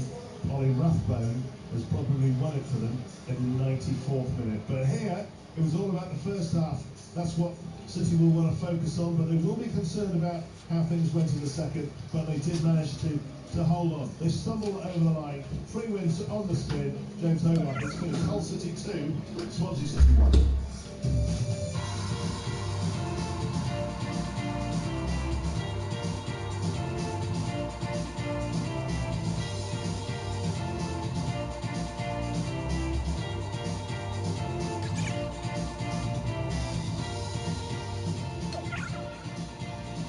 So, fantastic afternoon, if not a fantastic second half here at the MKM Stadium. But Hull City go 3 games on a winning run, and as for Grimsby Town, they've made it 4 games on a winning run. The story of a victory at Cheltenham Town, watched by Matt Dick. And it's a 5th consecutive clean sheet in the league for the Mariners after a 2-0 victory here at Cheltenham. They had to weather some pressure, particularly in the first half from the home side, but it's goals from Kieran Green and substitute Jays Cavia getting the victory for Town here this afternoon. The start was fantastic for the Mariners. After just 5 minutes, Kieran Green fired in a fierce shot into the top corner from about 24 yards out to give the Mariners the advantage at that point in the game. But Cheltenham started to come into it a little bit more after that and struck the post through their league debutant Cole Deeming. He struck the post from range. Miller and Deeming again also went close. Miller should have done much better when inside the Mariners penalty area, but played his shot straight at Jackson Smith in the Town goal. But the Mariners, though, with the lead at half-time, came out into the second period having to weather further Cheltenham pressure. Cundy had an effort wide of the post early on in the second half, but Town, having stood firm in the face of that pressure, doubled their lead. Jace Cady coming off the bench in the second period, getting into a wide area on the right-hand side. He swung over a left-footed cross towards the back post. Andy Cook was challenging in there with Cundy, but it went all the way through, we think, into the far side of the goal. Cavia claiming it for his latest contribution in the goal-scoring ranks. It's now 12 for him for the campaign. The Mariners took the wind out of Cheltenham's sails with that second goal and saw it through with some great defending throughout the course of this afternoon here at Wadden Road. So it's 4 league wins on the bounce now for the Mariners. It's a good afternoon for Grimsby Town. They've beaten Cheltenham Town here by 2-0. You can have your say ahead of kick-off in our 3rd and final game here at Humberside Sport Live this afternoon. Commentary of Scunthorpe United against Forest Green Rovers from 5:30 with Ollie Turner and Steve Torpey. 81333 is the text number. Start your text with the letters RH. You can get in touch using WhatsApp 08000 321 333. Let's get some closing thoughts from our 2 summarisers this afternoon. Swanee, ultimately the stat that matters is the scoreline, but Charlie Mullen, ex of the Hull Daily Mail, texted me to say City's possession stats in the second half, 22%. They've now got 12 games unbeaten with 43% or less possession. Again, proof that whatever Sergei Kirillov is doing, he's doing right even without the ball. Yeah, it's true. The man's a genius, I keep saying it. The lucky genius, which is, that combination is brilliant, isn't it? It works out. But I think today, the first time the substitutions can go his way, let's say bringing Lundstrom and a Coward on for Gallagher and Miller. I thought Gallagher and Miller were outstanding that first half. Not saying that changed the game, but 10 teams, let's say in that first half, were on fire. I know Gallagher's been out a while and you're going to protect him, but Miller, I don't know what that was bringing them to him, but like at 2-0 when you bring them to what make that change. He couldn't get it. You could see why he made the change though. After 8 minutes, he wasn't happy with what he saw. Because Swansea come out a completely different outfit, come out that we started. Like I say, they played some great football and I think we were shocked in the second half. And then we struggled to get us composure and get back into the game. But how many times we say it, we had to do something to keep in the game. We went in there, but we went a different way that second half. And we held on, we actually fell over the winning line, which now and again you might have to do that, and if that's the case, we'll take it more. But at first half performance, you all see much better than that. But on the back of that side, it was still leaving the back door open for 2 opportunities. It could have even been 2-2 half time. No midweek game this week. Next up, Blackburn Rovers next Saturday at Ewood Park. Will Sergei Kirillov be happy that he hasn't got a midweek game? You mentioned to Chris just before, coming back to me, that he'll probably be giving the players a day off. Yes, possibly will. Are you happy with no midweek games, do you think? Yeah, there's times when you win, you want to keep playing games, don't you, just to try and keep the momentum going. But I think there's times also when you come to the end of this and the injuries come around and the legginess of the players, and I say it's been great, not 3 back-to-back wins. There's times you need that time out, a lot breather. Let's recharge your practice, couple of days off, get back in that training ground, a smile on his face again, because it's a great place to be at the moment, and then we'll go again. We'll talk through what we've been through, the situation we're in, how well we've been playing, there's still lots to work on, there's still a lot more to come from this squad, and then let's push further on again. So I think, yeah, the break's come at a good time. Swanee, you've got a break as well. No midweek game for you. You take the week off. I'll take the week off, cheers. Thank you. Swanee, safe journey home. Enjoy your week. Have the weekend. Swanee back with us. And Mike White returns next Saturday for that trip to Ewood Park. Let's go to Stacey Caldecott. He's been watching Grimsby Town's victory at Cheltenham Town this afternoon. A goal in either half for the Mariners, enough to earn 3 points and send the Mariners to 10th spot in League 2 this afternoon. 40 points Grimsby Town are on now. And Stacey, what did you make of your old team's performance this afternoon? We're just discussing this. I think they're quite clinical, really. Without playing fantastically well and in possession, they weren't great. I think they defended really well. The 2 centre-halves were really, really good today. No nonsense defending. They're organised. The distance is right.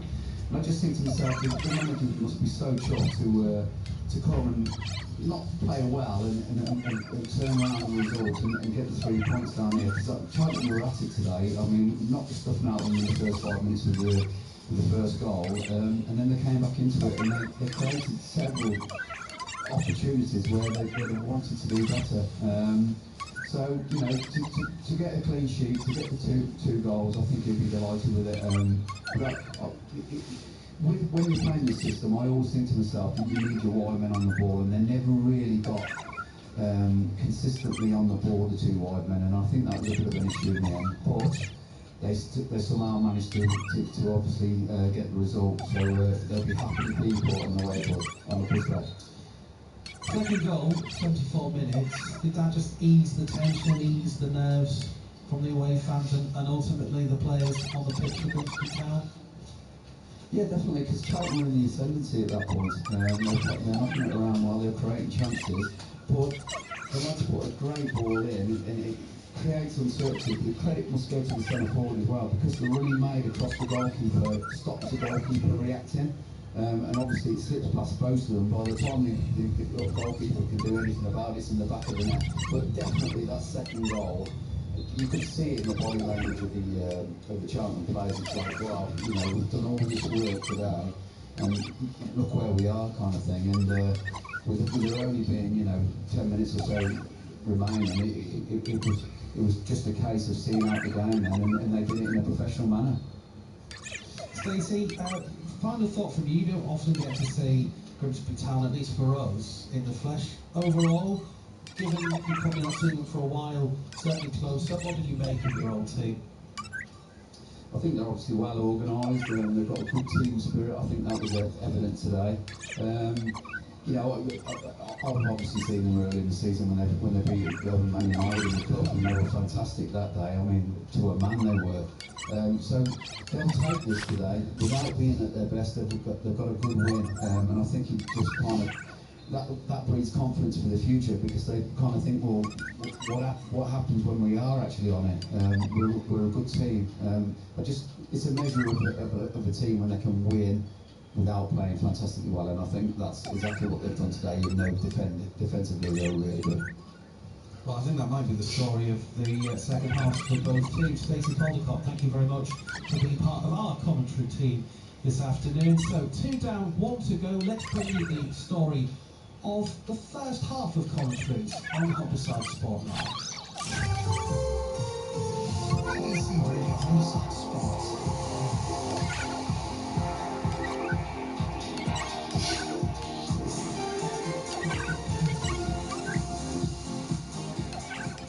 Scunthorpe United still to come at 5:30. You can have your say in the next, under 20 minutes really.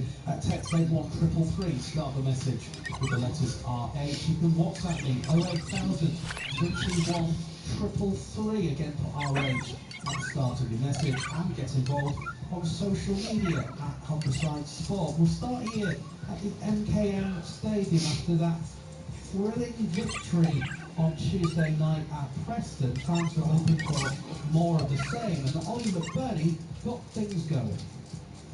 Amir takes it, plays it in. Oh, surely that's going to be a penalty. It is. Well, it was a defender just stuck his arm straight up into the air. Absolutely ridiculous. Remember that Glenn Singland about 30 years ago for Liverpool, inexplicably. He's just gone and done exactly the same there. McBurney with it. Oh, powerful. Left-hand corner, 1-0 Hull City. Halfway through the first half. Yeah, he didn't roll that one. He smashed it in long out to the keeper's right side. Confidence is so high at the moment with all the players out there. So an opportunity came back. He's got to take it. So Ollie McBurney scoring the first and against his former club, Swansea City. Certainly City looking thrilling in that first half, and Swanee and the keeper thought they'd go on and score maybe 3 or 4 goals. In the end, it was just the 2 in that first half. Liam Miller comes twisting, turning one way, then the other, slips the ball forward, might come back out towards Amir, couldn't get the shot in. Here's a shot, oh, goal! What a goal that is from way outside the area, and Reagan Slater with a stunning finish. What an absolute thumper. You could have had 3 goalkeepers on the line there, and none of them would have got anywhere near it. I'd love to know how fast that ball was travelling, because that was like an absolute rocket, and City lead by 2-0. Chris Cooper said towards the end of the first half that maybe half-time had come at the bad time, the wrong time for Hull City. It certainly appeared that way because a very poor second half from a Tigers perspective. Liam Cullen pulling a goal back for the visitors, but in the end, Hull City quite literally hanging on a victory for the Tigers, their 3rd win in a row. As for Grimsby Town, they were chasing 4 wins in a row, so they got off to a good start 5 minutes in through Kieran Green. Tory steps in midfield, he is possessed, now he manages to get back inside his own half to win the ball ahead of Young, and Town played neatly down the left-hand side by McJack to send Corey coming forward, infield to Sweeping, plays it across towards Green, shooting opportunity! What a goal from Kieran Green! He's found the top corner from range, inside right channel. Green looked up, he was invited to have his shot, and he's accepted that invitation. Kieran Green with a blistering goal, a fantastic start for the Mariners. 5 minutes in at Wadham Road, and it's Cheltenham Town 0, Grimsby Town 1.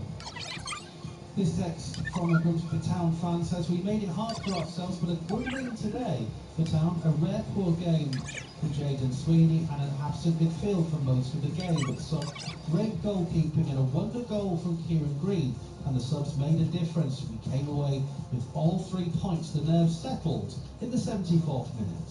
Wide to the right, it goes to Kavian, in a bit of space here, maybe to cross, attacking his man, then stops just at the brink of the box, lays it back to Green and back out to Kavia. Green wants it again, but Kavia will come in field and then will lift the ball towards the back post. And the Mariners have got a second goal! And it's Andy Cook who got the touch, did he? Well, Kavia's saying that that's my goal. Cook swung a boot at it at the far side of the goal, but it's Kavia who claims it. I think it went all the way through. And 29 minutes into the second half, the Mariners have doubled their lead, having weathered some pressure from Cheltenham in the game. And Town are on for 4 league wins on the bounce as they celebrate with the supporters away to our right-hand side. Cheltenham Town 0, Grimsby Town 2. And they did hold on for 3 important points. Grimsby Town 10th in League 2 this Saturday evening. On to our third and final game, and it's another biggie. It's a 5:30 kick-off. It's Scunthorpe United against their promotion rivals, Forest Green Rovers. Robbie Savage is in North Lincolnshire tonight, watched by Ollie Turner. And Scunthorpe United manager Andy Butler makes one change to his starting lineup following the 3-1 victory at Boreham Wood on Tuesday night. Jean Bellahoun is the unlucky party to drop out of the starting 11. He's named on the substitutes bench. Carl Hurst makes his home debut, having been restored to the starting lineup. And there's a place on the bench for Connor Smith, could be in line to make his second bout for Scunthorpe United, having recovered from sickness and having received his international clearance. We'll be to Glanford Park shortly, commentary from 5:30. Have your say between then and now by texting 81333 and WhatsApping 08000 321 333. Start your messages, start your WhatsApps with RH. Have your say on your team. Text 81333, starting your message with RH. See our privacy notice at bbc.co.uk/local radio privacy. BBC Radio Humberside Sports. This from Rich, who's in East Hull. He says the championship never fails to surprise. 2 totally different halves, unbelievable, but another precious 3 points in a strange, scruffy second half victory. We'll always take that. Well done, City, and we're in the promotion mix. Get in. Thank you, Rich. Good to hear from you tonight. This one side up the Tigers. I predicted 2-1 and McBurney to score first. Swansea are no mugs and have been in every game recently. Pre-match, I'd have taken the scrappiest of wins. We're getting towards the business end of the season, and the wins are huge. 3 in a week cements our play of hopes, and maybe automatic. Great goal from Slater, and Hughes and Miller superb in the first half. In Sergei we trust. We'll be to Glanford Park and Ollie Turner and Steve Torpin shortly. Let me bring you the full-time scores from football. Earlier on today, West Ham 3, Sunderland 1. To the 3 o'clock kickoffs, Burnley 2, Tottenham Hotspur 2, Fulham 2, Brighton and Hove Albion 1, Manchester City 2, Wolverhampton Wanderers 0. The game between Bournemouth and Liverpool kicks off at 5:30. In the Championship earlier today, Middlesbrough 4, Preston North End 0, Millwall 4, Charlton Athletic 0. The full times from 3, Birmingham City 1, Stoke City 1, Blackburn 1, Watford 1, Bristol City 2, Sheffield Wednesday 0, Hull City 2, Swansea City 1. Reaction to come. It's most likely to appear first of all, by the way, on BBC Sounds, as will reaction to Grimsby Town's win. Leicester 1, Oxford United 2, Queen's Park Rangers 2, Wrexham 3, Sheffield United 3, Ipswich Town 1, League 1, Cardiff 1, Stockport County 1, Huddersfield 1, Bradford City 0, Plymouth Argyle 1, Luton Town 0, Blackpool 2, Northampton 0, Bolton Wanderers 2, Leyton Orient 1, Doncaster and Wigan finished 3-3, Port Vale 1, Exeter City 3, Reading 2, Barnsley 2, Rotherham United 1, AFC Wimbledon 1, Stevenage 1, Mansfield 1, Wycombe Wanderers 0, Peterborough United 2. League 2, Barnet 3, Oldham Athletic 2, Notts County 1, Crewe Alexandra 0, Barrow 0, Crawley 1, Bromley 2, Swindon Town 1, Cambridge United 4, Tranmere Rovers 2, Cheltenham Town 0, Grimsby Town 2, Colchester United 2, Fleetwood Town 1, Harrogate Town 0, Gillingham 3, Milton Keynes Dons 5, Shrewsbury Town 1, Newport County 2, Chesterfield 1, Salford City 1, Bristol Rovers 0, and 0-0 between Walsall and Accrington Stanley. Finally into the National League, Aldershot and Carlisle was postponed.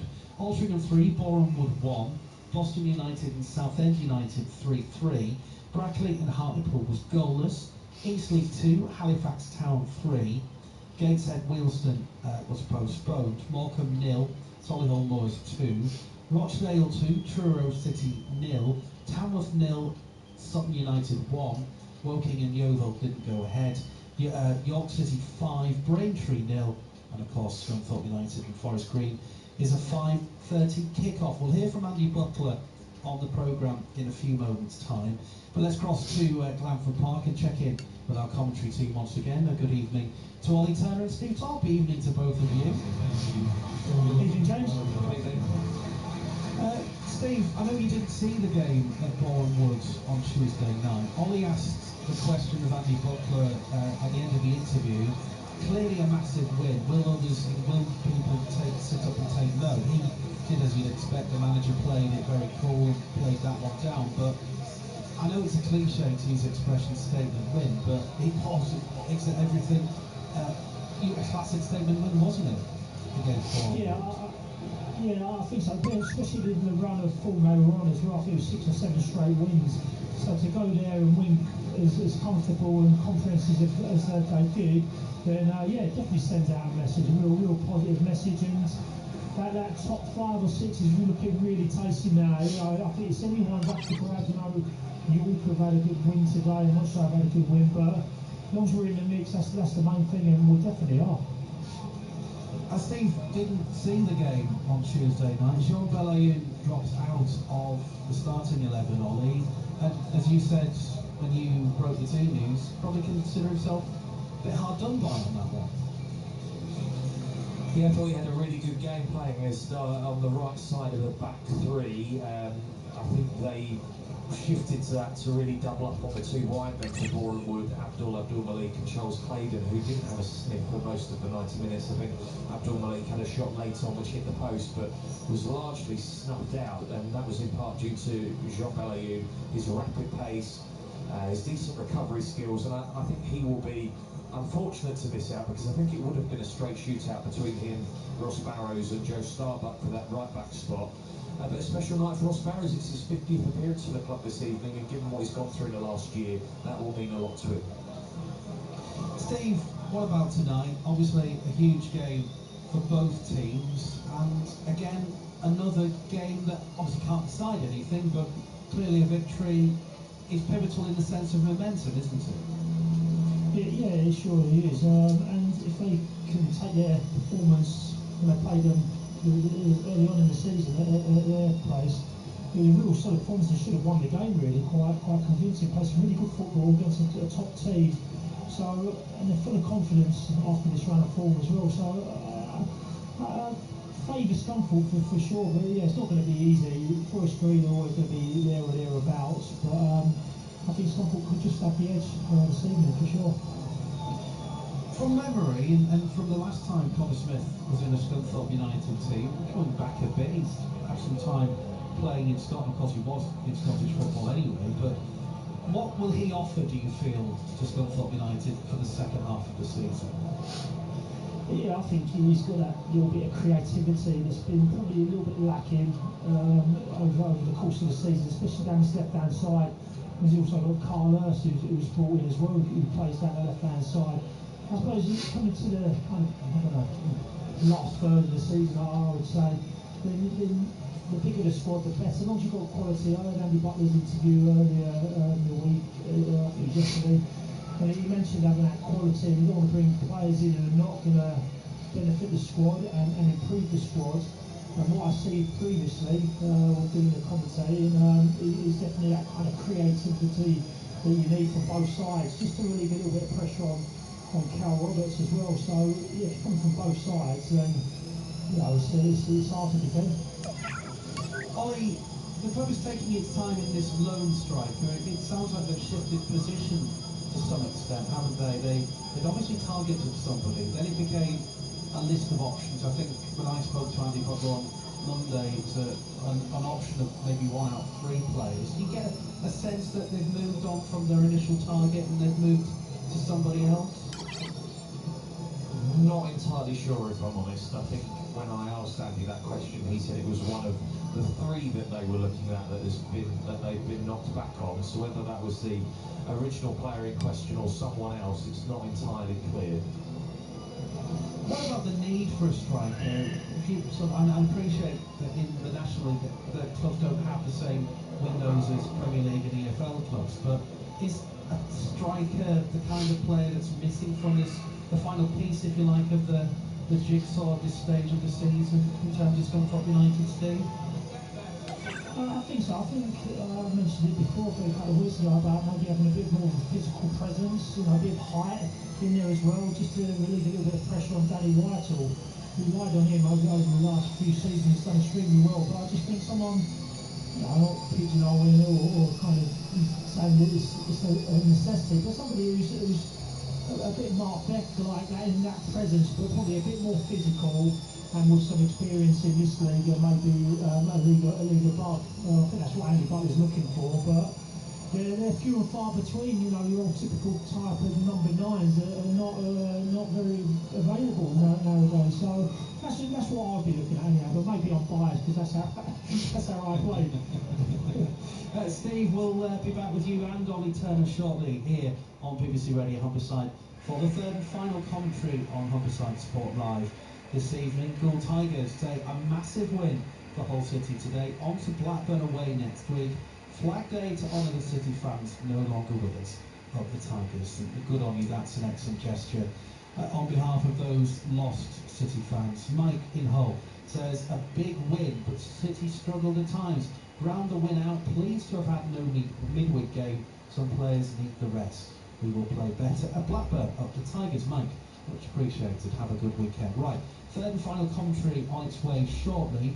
Scunthorpe United certainly may have raised a few eyebrows in the National League following that big win on Tuesday night against Bournemouth 3-1. High manager Andy Butler's been talking to Ollie Turner in the build-up. He praised his players for their tactical flexibility ahead of today's game at home to Forest Green Rovers. I was really impressed how players took information. It just shows you all the hard work the pre-season carries on to that. It wasn't a case of like both we it's a 3-5-2, whatever it was, we just pulled it out of the hat. We worked on stuff. So I was really pleased how the players approached it, and again another tough opposition with Forest Green. Watched them really altering and changing football formations. 4-3-3 or 4-2-3, whatever you call it. Went to 4-4-2, really expansive, really front foot, loads of energy. Some big lads up top. Obviously got Reece coming back into the squad now for the suspended, so we've got a lot of changes, a lot harder bunkers that we've played here before. So yeah, loads of threats from them, but yeah, we'll sat down and we know how we'll approach it. Don't ask them what formation, what we're doing, because it's obviously going to be a surprise to them. Could be a 3-5-2, could be a 4-4-2 to match them up, who knows. Based on what you've seen at Forest Green, 1 win in their last 5 league games, what else do you think has been causing their inconsistency? I think it's very similar to ourselves last year, where teams raised the games. Obviously, Robbie's done a great job so far, from being at Macclesfield to Forest Green, which is again another club with a well-funded owner. And he got him playing some attractive football, and people do raise the game against. Well, for us now, it's you're playing not against Forest Green, but also the manager as well. So people do up against, and they will, because they want to impress and they want to be part of probably what they're building as well, because they know they're well funded. But yeah, they've started really well, really expensive football. Actually, they've been quite unfortunate with a couple of decisions and missed chances. Because I thought against Altrincham, the boys should have won the game. I think we're quite fortunate with Visa's first yellow card, because I thought it was a red card on retribution, but that's still a referee decision. But yeah, I think they've done really well, and they're a threat. If you give them half a yard, they'll score. players, dangerous players over the pitch. Having scored so early at their place back in September and then having been paid back so late, what can you actually learn and take from that game into this one? I like to think both teams have evolved, so don't really read too much into past games, if I'm being brutally honest. They were both on a good run beginning of the season, two decent teams that night, and again they've got a team full of high energy, and if you don't match their high energy first and foremost, you'll get them. Just finally, if you could win and finally move off 6th place by leapfrogging a promotion rival, what belief do you think that would give the group? Well, I hope some of the 3 points to a total. I don't take any more pressure, any more. No, it's whoever we're playing. It's another game where we want to impress, we want to continue what we've been doing. Like I said before, let's just keep his heads below the shooting, if you like, and continue what we're doing. No one has to sing and scream about how well we're doing, because we're just hard-working people. We want to be successful on his own merit and make sure we do things together. Against Bournemouth was a great example of when everyone comes together and makes sure that we're all on the same page and we all perform, we can get good results. And like I said at the beginning of the season, I know what this squad can do, I know what personnel I've got in the team and the staff. And we all want to work hard for each other, and if you get that, then you've got to have a chance. If you don't, then it's difficult. Like you see a few other teams that if you don't get the same buy-in mentality, they get done. And fortunately for us now, it's going well.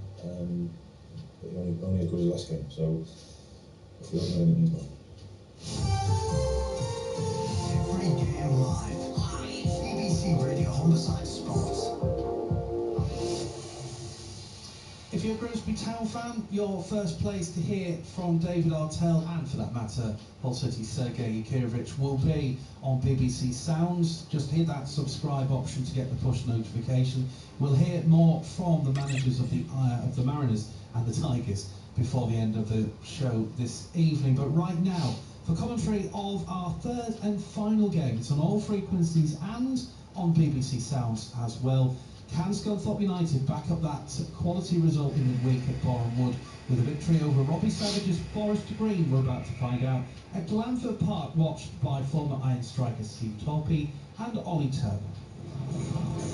Good evening and welcome to Glanford Park for this clash between two teams who are very much ensconced in the promotion picture in this season's National League. Scunthorpe United in 6th, host the side a place and 2 points above them in the table in Forest Green Rovers in 5th. Let's take you through the two teams. We'll start with the hosts, the Iron. They make one change from the 3-1 victory away at Boreham Wood on Tuesday night.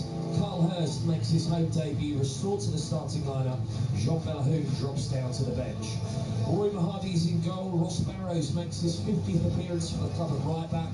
The two centre-halves are Will Evans and Brandon Horton. Still no return for Andrew Boyce, having missed out through injury midweek. Tyler Denton is at left back. In midfield, it's a combination of Zane Westbrook, Joe Rowley and Ollie Ewing. Callum Roberts wears the captain's armband as part of a front three with Danny Whitehall and Carl Hurst. Jean Bellahune is joined on the bench by Declan Howe, Alfie Beeston, Lewis Jones, Carlton Ibozonu, Joe Starbuck and Connor Smith, who could make his second Iron bow tonight, having recovered from a sickness bug and received international clearance after returning to the Iron on a permanent deal from Hamilton Academical. Forest Green Rovers making 3 changes from the 1-1 draw with Altrincham on Wednesday night as we are underway here. Ricardo Rees is back from suspension. Harvey Bunker plays against his former club. Jay Mingy also comes in. Nick Horton, Neil McKenzie and Tom Knowles drop to the bench. We'll go through that Forest Green Rovers lineup in full in a moment. Scunthorpe United attacking from left to right in this first half towards the south stand in their traditional strip, the claret shirts with blue sleeves, blue shorts with claret trim and claret socks with blue trim. Forest Green Rovers shooting from right to left towards the Donny Road end. Bright green shirts with the leopard print on it, white sleeves, bright green shorts and socks. Ball is bouncing around in midfield at the moment. Joe Rowley wins it. It bounces into the path of Ollie Ewing. He plays a pass to his left-hand side to Hurst, and it's a first-time ball in from the left from Tyler Denton. It's blocked goes out for a throw in the opening minute of this game. So Forest Green lining up with Harry Eisted in goal. Four-man defence of Jay Mingy, Laurent Mendy, the captain, Abraham Kanu and Elijah Morrison. In midfield, it's Colin McAllister, Harvey Bunker, Chibuzu Woko and Jimmy Buyabu. Up front, Temi Babalola and Ricardo Rees. On the bench, Neil Kenji, Nick Horton, Christian Deutsch, Tom Knowles, Jack Rapagel, Jaden Clark, and a late change on the bench, Trey Pemberton has come in for Gabriel Kirkhoff. The Iron in possession again as it's looped forward by Ross Barrows, allowed to bounce once by Elijah Morrison on loan at Forest Green Rovers, and he's let the ball bounce out for a throw down the right-hand side with 90 seconds played. Your referee tonight, Ross Joyce, who officiated the 1-1 draw between these two sides at the New Lawn back in September. His assistants Daniel Smith and Stephen Rushworth, and the fourth official is Joe Moss. Here comes the iron throw from the right. Barrows looking to get in one of his teammates down the right-hand side. It was Westbrook going for that ball. It'll bounce out for a Forest Green Rovers goal kick. And we'll say hello to your expert summariser, the former Scunthorpe United striker, Steve Torben. Evening, Ollie. We're looking forward to the game. It's a bit blowing, you know, just looking at the flags up in the stand, and it's that won't affect the game too much. We'll speak about the pitch as well, but hopefully those two won't affect the game, and we're in for a real thrilling encounter, I think. Eisted, who joined on a short-term contract last year until the end of the season, takes the goal kick. It's brought down in midfield by the Green. They come forward down the right-hand side, looking to play in Buyabu, who's Woko. Ross Barrows clatters the ball out for a throw-in. Ball's juggled by Robbie Savage, the Forest Green Rovers manager, who is back here at Clanford Park for the first time in nearly 15 years. He played here for Derby County in a goalless draw in the Championship back in February 2011. Mahoney prepares to take this free kick in the end as Buyabu was in an offside position from that attack. Right-footed, rifles it into the Forest Green Rovers half, header away, ball balloons off the forehead of Joe Rowley, got a shove in the back for Temi Babalola. Scunthorpe free kick, a couple of yards over the halfway line, right of centre. It's knocked into the centre circle to Brandon Horton. That's a poor pass, not enough weight on it, but it's not brought under control by Carl McAllister, and the Iron clear their line to get out of trouble on that particular occasion. West Green Rovers trying to get out of their own half. It's cleared away. Will Evans brings down the clearance, boots it back into green territory. Danny Whitehall heads it on, but he's suffered a blow to the back of his head from Abraham Kanu. He's stayed down, clutching the back of his head. It's a Forest Green Rovers throw. And the ref will just delay it from being taken. Whitehall on his knees at the moment. Eventually gets back up onto his feet. Throw in for the visitors. Yeah, it looked like he caught Danny Whitehall a little bit. He just won the ball, but it's too bad. He's back on his feet. It's too serious. Callum Roberts flips the header on over the halfway line. The ball slices up into the air. McAllister knocks it on here to Jay Mingy, another player on loan at Forest Green Rovers. Harvey Bunker back into defence with Laurent Mendy, who's been subject this week to a bid from Hearts, which was rejected. Didn't meet the club's valuation according to Robbie Savage. And the Forest Green Rovers captain will put the ball over the top. Running behind from Ricardo Rees, flag stays down, scoops over the goalkeeper and puts Forest Green Rovers ahead. On his return from suspension, Ricardo Rees gives the visitors the lead inside 5 minutes, and he cups his ears towards the Donny Road end. Beat the Scunthorpe United offside trap, flag stays down. Mahoney came rushing out of his penalty area, and Rees just loops the ball over the Scunthorpe United goalkeeper to give Forest Green Rovers an early lead here with nearly 5 minutes gone. Yeah, so it's a basic ball over the top. Brandon Horton just caught on his heels a little bit, didn't anticipate it, tried to clear it, didn't get good contact or any contact on the ball. It was quite a simple finish really. Mahoney was caught in no man's land. He wanted to stay or come, he had to come, and just made the option easy and just lifted it over his head into an empty net. But really disappointing. Poor start from Brandon Horton. He's been excellent this season. It's just started with his pass, his lateral pass that got caught out, and then just caught flat-footed really. And I have to say, he's been excellent throughout the season. We'll be really disappointed with that. Ricardo Rees, prolific for Merthyr Town, earning that move to Forest Green Rovers, and he's adapting to National League football like a duck to water at the moment. Another goal for him And Forest Green Rovers ahead here with nearly 6 minutes gone at Glanford Park. Barrows slams the ball back towards the Forest Green penalty area. Whitehall will chase it down as it trickles towards the left-hand corner flag. Shields it away from his marker, takes a tumble, but the ball's run cleanly. And the visitors clear away. Babalola will look to flick it on, looking for his strike partner Reese. Evans will bring it under control, hits it forward on the half volley. There's a lack of composure to Scunthorpe United's play at the start of this first half with 6 minutes gone. Forest Green goal kick. Yeah, it did seem a bit hurried and rushed. I don't think Danny White was going to get much change out of the referee this evening. A couple of challenges there and he just waved it on, so Danny White have to adapt his game a little bit and maybe a little bit more kind of physical and stand his feet a little bit more than maybe he's used to, but that's part of the game. But yeah, need to settle down, and a real big blow to concede that goal so early on. Barrows, not sure what the idea there was. Scunthorpe United rushing their forward passes, and he's just hit a half volley across the pitch from right to left from that Forest Green goal kick. Puts it out for a throw for the Green, midway inside Iron territory, right hand side. They almost lose it here, but it's Woko, brings the ball back into his own half and sends it back to goalkeeper Harry Eisted. Abraham Khan, who's peeled over to his left-hand side, receives the pass, and it goes back to Eisted again, brings it under control with his right foot, and it's forward. Forest Green, nice pass there between the thirds. Reese will push it on, looking for the running behind from Biyabu, and Scunthorpe will counter him with Callum Roberts down the right-hand side. Two Forest Green players go to meet him, tries to jink in between the pair, but Forest Green defend the situation, and they're playing out from the back here with Morrison, who eventually clears away.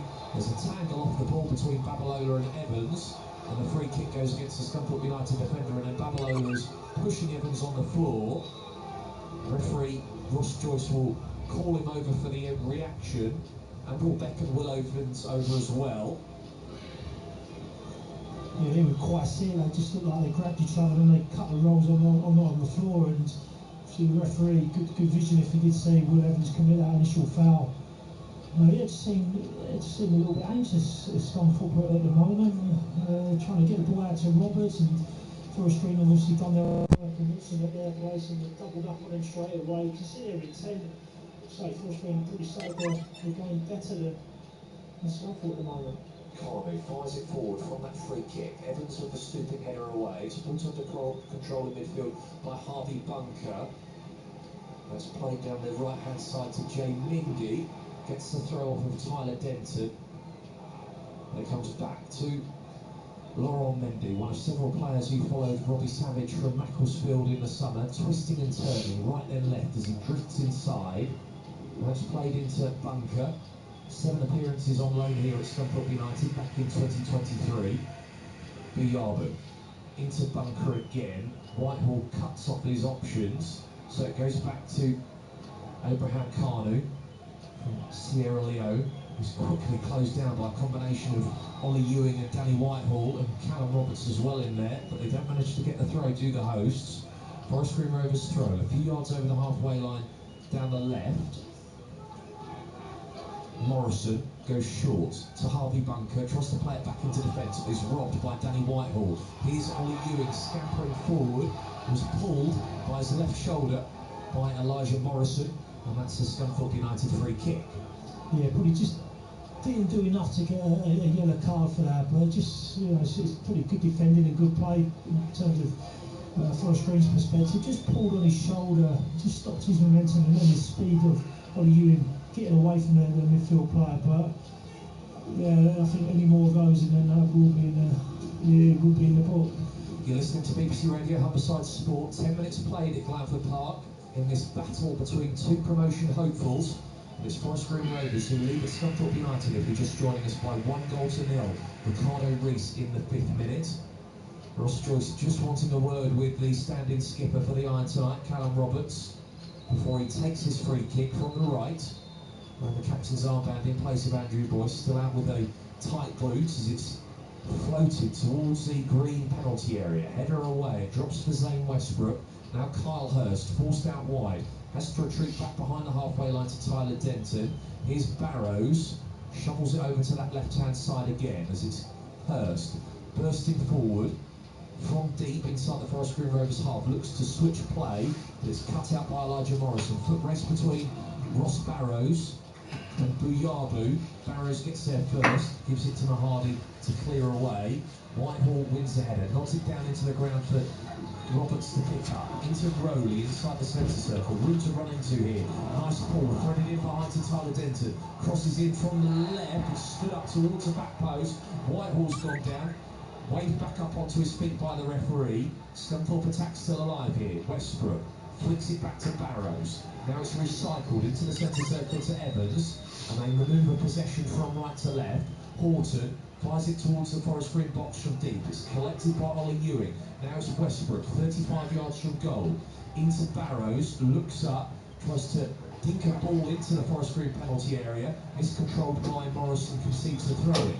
Westbrook takes it quickly, hurled into the box for Roberts to pick up, comes back out wide to Westbrook, fires a cross in, Whitehall heads it up into the air, should be claimed by Isted, and is. Rob Savage wants the counter-attack launched quickly, and here it comes. Forest Green on the attack down the right, with McAllister, plays the ball down the line, Reese won't get there in time, Evans has got it covered, back to Mahadi, lets that ball roll across his body, before fizzing it up towards the halfway line. Danny Whitehall challenging for that from behind Laurent Mendy in an offside position. The Forest Green Rovers have themselves a free kick. Yeah, just need to move up a little bit quicker, Danny Whitehall. A bit of build-up play, so they've got time to just get in front of the defender. Just like 2 or 3 yards offside, just to quicken up his play a little bit there. But yeah, Forest Green looking for that counter-attack from the defensive third of the pitch. And that's obviously the game plan. You can see Robbie Savage on the sideline, really encouraging them to play really quickly, and we're unlucky there. Robbie Savage admitting in his pre-match interview, despite only one defeat in their last 14, he said that they are going through a bit of a sticky patch at the moment. Just one win in their last 5 National League games, following the 1-1 draw with Altrincham in midweek. As on the attack down the right-hand side they go, Mingy goes down, gets the throw-in as the final touch comes off of Kyle Hurst. Yeah, can't seem to get the ball down. Looking at Ollie Ewing and Joe Rowan, not really had much of an impact on the game. We're just approaching 15 minutes into it. I can't remember them getting their foot on the ball and actually kind of dictating play. That's been hard because the Forest Green has blocked off and then they've pressed. Just to get those players on the ball, those creative players on the ball. Isted out here to Abraham Carnu. Now it's at the feet of left back Elijah Morrison for Forest Green Rovers. Pressed by Callum Roberts, so it goes back into the heart of defence to Carnu, and they'll try again here with their goalkeeper Isted. Takes a few touches, rolls the ball underneath his right foot, and then goes short to Carnu. I think Robbie Savage wanted his goalkeeper to go long from his own penalty area there. Bunker shrugs off the challenge of Joe Rowley. Back to Carnu on the edge of his own box, gets the shout from Isted, so leaves it. The Forest Green Rovers goalkeeper will clear away. It's almost brought down in the centre circle by McAllister, but Scunthorpe get it back. Evans though, with Babalola breathing down his neck, rushes the forward ball, and Forest Green boot it up towards halfway again. Tearing header up into the air by Ross Barrows. The loose ball drops to Babalola, goes into Buyabu, trying to jink away from Joe Rowley, sandwiched in between him and Callum Roberts, but wriggles free. Forest Green Rovers keep the ball moving here with Mendy on the edge of the centre circle, hammered in behind, flag stays down again, but Reese can't get past Horton, looped into the penalty area, McAllister will bring it down, right hand side of the iron box, cross comes in from Mingy, Reese flicks it over the top, and Buyabu didn't gamble there, it'll be claimed by Rory Mahadi. Yeah, I don't like the way, it's okay claiming for the offside like Will Evans, but you can't stop. You need to put your hand up and get back into that recovery position and get back into your shape. You can't just stop. That's exactly what happened on the goal. And again, holding a high line, but there is gaps in between the 2 central defenders at the moment. Quarter hour gone.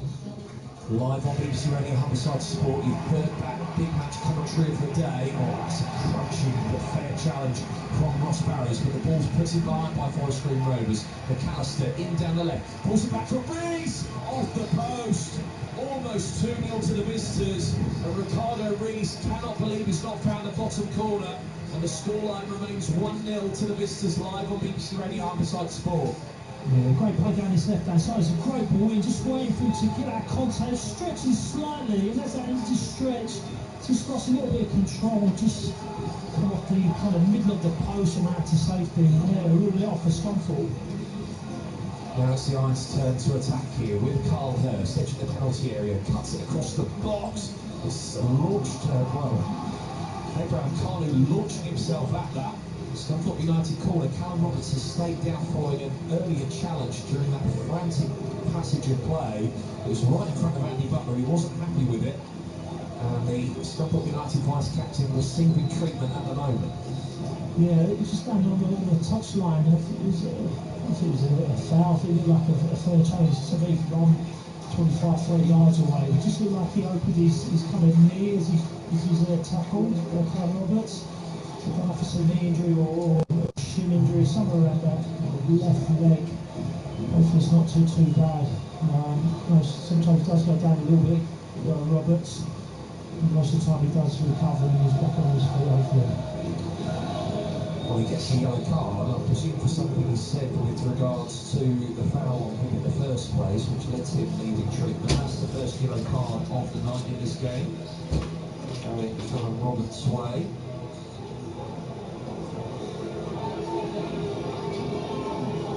And now it will be a corner kick for Scunthorpe United from the left-hand side with Ollie Ewing. Callum Roberts, by the way, is calling his 10th league goal of the season away at Bournemouth in midweek as Ollie Ewing swings in the corner kick towards the back post. Evans challenges for it, and has challenged for it a touch too overzealously, and that's a Forest Green Rovers free kick inside their own penalty area. Yeah, again, I think if you're going to give that foul, then you're going to give a lot. Every challenge could be classed as a foul from that kind of incident. So yeah, not getting much out of the referee, not saying he's having a bad game. Some people just have to do not get frustrated, get focused on what they're about, what they've done over the last 2 months or so. And to create chances, not really creating much at all. Just got 18 minutes into the first half. Not really had any opportunities at all, nothing clear cut, no chances whatsoever. Callum Roberts is back on, but it looks like he's struggling to put weight on his left foot at the moment. We'll see how that plays out. Here come the Green on the attack with Buyabu. Reese is on the overlap down the left, but Buyabu curls across in. Scunthorpe United are equal to it, but Forest Green Rovers onto the ball. Bunker tries to funnel it forward, header away, and it's punted towards the iron penalty area. The loose ball drops to Buyabu. Reese with the back heel. Ewing is there first. And that's played into the path of Ross Barrows, who cuts the clearance away. Bunker gets to it first, ahead of Danny Whitehall. And Forest Green Rovers get it back to Harry Eystead, who waves his outfield teammates up the park. Goes long. Babalola's made a run in around the back, and the flag stays down again. That Scunthorpe United offside trap just not working in the opening 19 minutes as it's played in to Mingy. Bombing on from right back, slices it across the penalty area. The clearance comes out to Woko. He's thwarted though, and the host will try and counter-attack here as Westbrook attempts to drift the ball to the right-hand side. It's headed away, and Forest Green Rovers in possession inside the centre circle with Carl McAllister. Bursts away from Westbrook. It's played into Buyabu. One-on-one here with Ross Barrows on his left foot. Crosses it into the 6-yard area. Babalola couldn't divert it towards goal. Barrows with the clearance away. Whitehall is dragged down and attempting to latch onto that clearance. And he pumps his fist towards the main West stand here because he's won the free kick. Yeah, he's got to be careful. That sarcasm. It's not going to go down very well with the referee longer term. But yeah, they just look a little bit sharper for a screen. You know, a bit more kind of sharpness and a little bit more edgy up front. A bit more options on the ball. They've been caught 3 or 4 times now with that kind of high line and balls over the top. You need to be really careful because if they concede another goal, that's going to be a massively uphill task. Scunthorpe United 0, Forest Green Rovers 1. It's on BBC Radio Humberside Sports. The Iron here looking for an equaliser from that free kick, but Ollie Ewing runs straight into Jay Mingy down the left, and Forest Green boot the ball away from their own dead ball line. There's another tussle between Will Evans and Teddy Babalola, and once again the Forest Green Rovers centre forward. This time he doesn't get the free kick. He's claiming there was a stamp in there from Will Evans, but Ross Joyce unmoved. Here come the hosts. Into the penalty area goes Callum Roberts. Pulls it back to Westbrook. Extra shoot! And he's not far away from finding the bottom left-hand corner. But he drags his effort wide. It took a deflection on the way through. Scunthorpe United corner.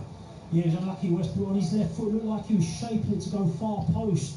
Just brought it back on the inside of the left-hand side of the goalkeeper. I think about 6 inches wide of that near post. But really, probably the best effort of the game for Scunthorpe, or best chance of the game. Iron corner, this time from the right. It's with Callum Roberts on his left peg, and in swinging into the 6-yard area, headed away at the near post. Attack still alive though. Rowley pushes the ball back out wide to Roberts. Chops back onto his left foot, trying to get room away from his marker. In comes the cross, cannons into the chest of Abraham Kanu, who clatters that upfield on the half volley. Bounces all the way out for a Scunthorpe throw. Barrows